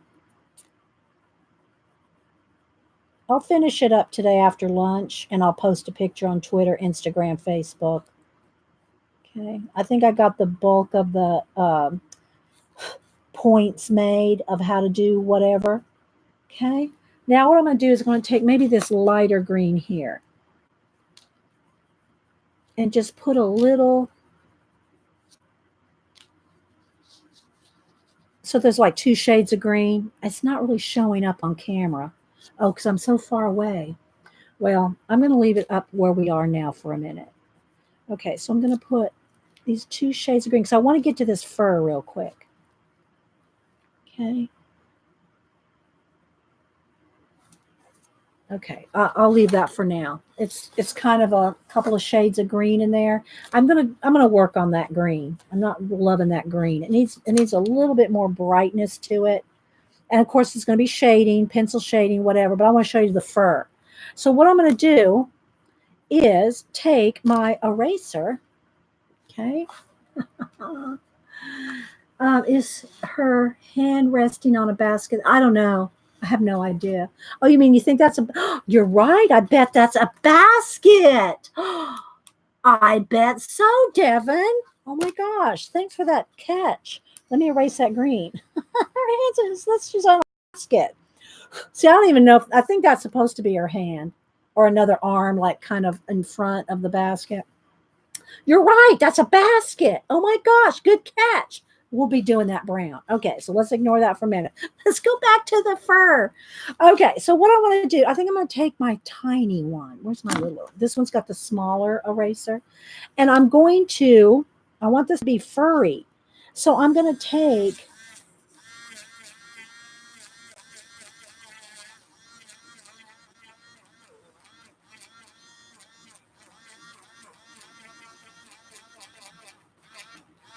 and go onto the green where some fur, it looked like fur is kind of, I mean, I'm not talking about like cat, like Persian cat hair, but I want to find where the little fur edges would be. Now I have to go in there with some Posca to go along the edge, but I just want to pick out where it's overlapping the green. Can y'all see how that's starting to look like fur?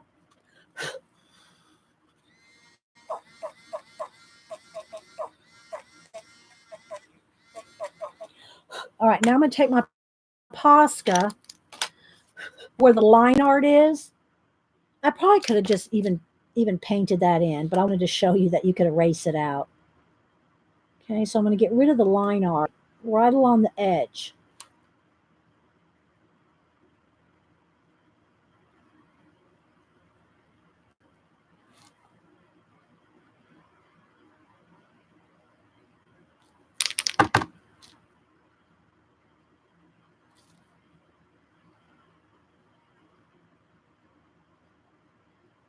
And then what I wanted to do to make it look like, I got to let that dry.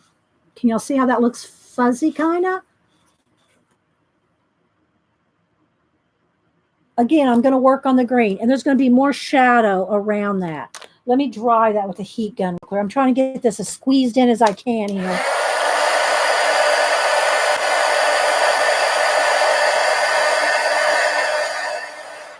Okay, so now let me go in here with the, oh, my dark green just went flung across behind my desk. I don't even know where it went. It literally flung behind my desk. Well, I got more than one. I don't know where it went. It seriously went flying. Okay, let me get another dark green here. Okay. Is that going to be dark enough? Let me sharpen. I want to do two more things real quick. Hang on. This one broke. Oh, thanks, Christine. That's sweet. Okay. Oh, this one wants to keep breaking. Why? Why do you want to break on me? Okay. Is that going to break again? I'll see. Okay. So I want to kind of go behind that. Because I'm going to want this dress to look kind of like velvet.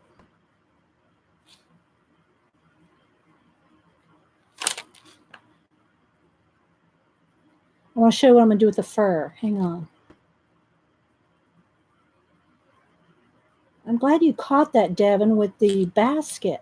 I can go back over it with pastel, but I just want to kind of show you, I want it darker behind the fur.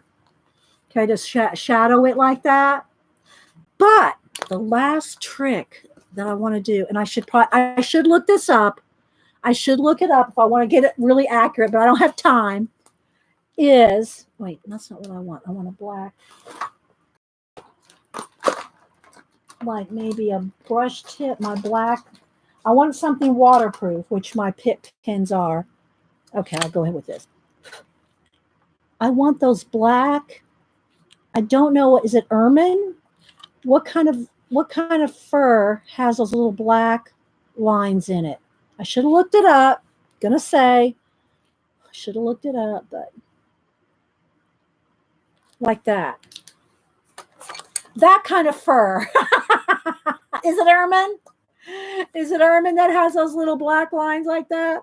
And then if I really want to get it, you know, I'll put just a tiny, tiny bit of blue. Just a tiny bit of blue around each one. Like it's got a little bit of shadow in the white fur. Not too much. You don't want to make the fur look blue. But something like that. That looks awesome, doesn't it? Or does it look like it's thorns? Does it look right? Are they? Maybe I shouldn't have made them pointy. I'll have to go look it up. But where I've done the green here, now let me go back in here. See, I've kind of scumbled in the green. I want it to look like velvet. Don't let the cats in. I'm almost done here, honey. Yeah, that's okay. Come on in. Hubster just came home for lunch. So what I want to do here is I want this to look like velvet. So I'm going to kind of scumble it in. Yeah, Hubster went scumble. Yeah. I'll show you on this side. I need a little bit dark. I need a little bit darker green. Or even a little bit of black. Come on. I just need this a little darker right along some of the edge. Gotta have that high contrast. I'm telling you, that's what makes a difference. Okay. And then I keep wanting to hold it up for you guys. Where I've scumbled it in like that, now I'll go back with my tool. Let's just get a couple greens on here.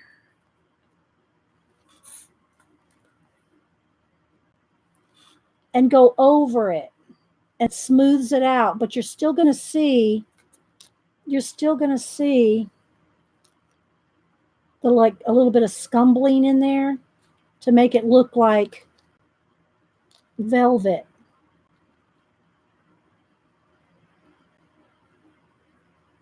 And of course I'll do the whole dress.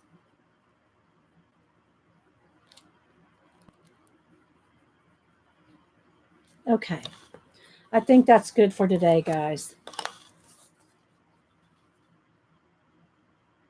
So I'm going to need to keep working and smoothing and blending that out. But I really like the ermine.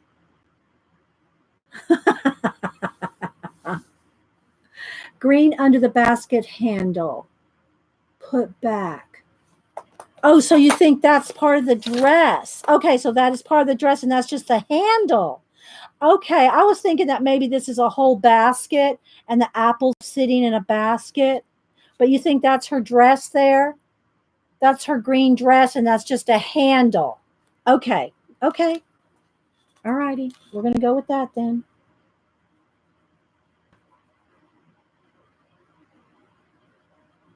See, this is why it's a group project, guys. And I can get more in detail in there with the pencil. There we go.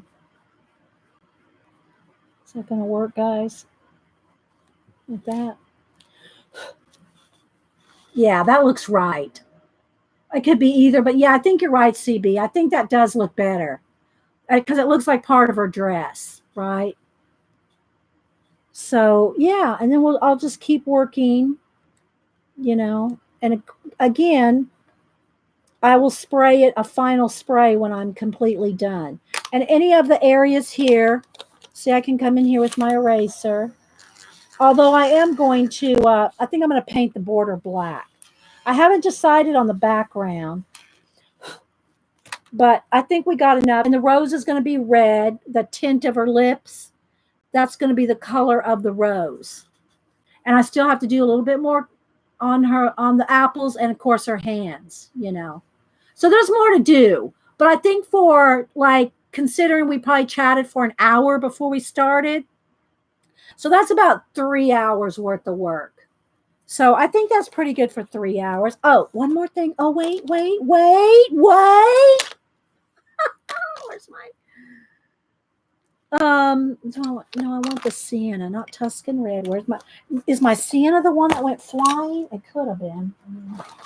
Let me get another one here. Let me get my sienna, another sienna. Terracotta is good. Let me sharpen. Oh, I got to sneeze.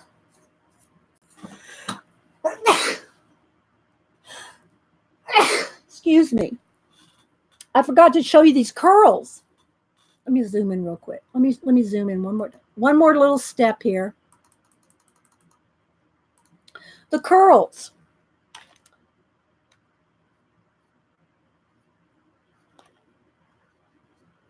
Because, well, I would have noticed it when I went to shade. Because, you know, I still got to do all the shading in the dark, extra dark. But I wanted to show you that the little curls that are coming across her forehead.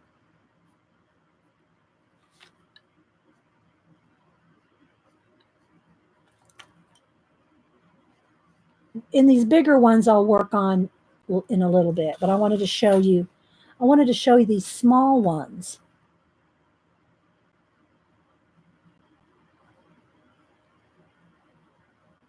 But you have to do this after the skin, you know, when you get done with all the skin.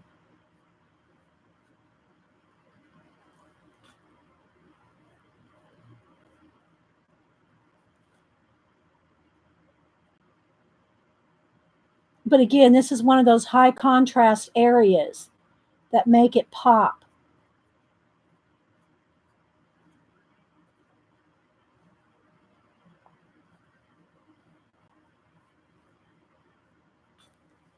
Can you see? And again, I'm going to go in here and blend and shade and fix all these larger curls. But I wanted to show you some of these little ones.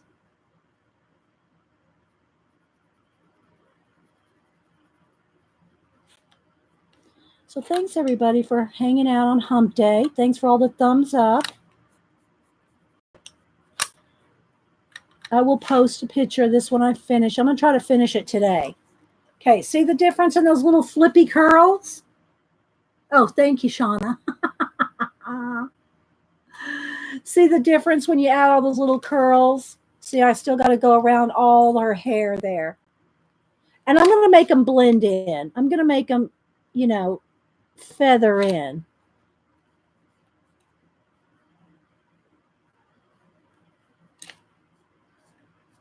Which will take another minute. You're welcome, guys. I'm glad you liked it. So I hope y'all enjoyed Pan Pastel with the pet colors that I used around it. And give me a couple hours. It'll take a couple more hours. I'd say at least 2 more hours worth of work on it to finish it with the rose and everything. So, yeah. Thanks, guys. Yeah.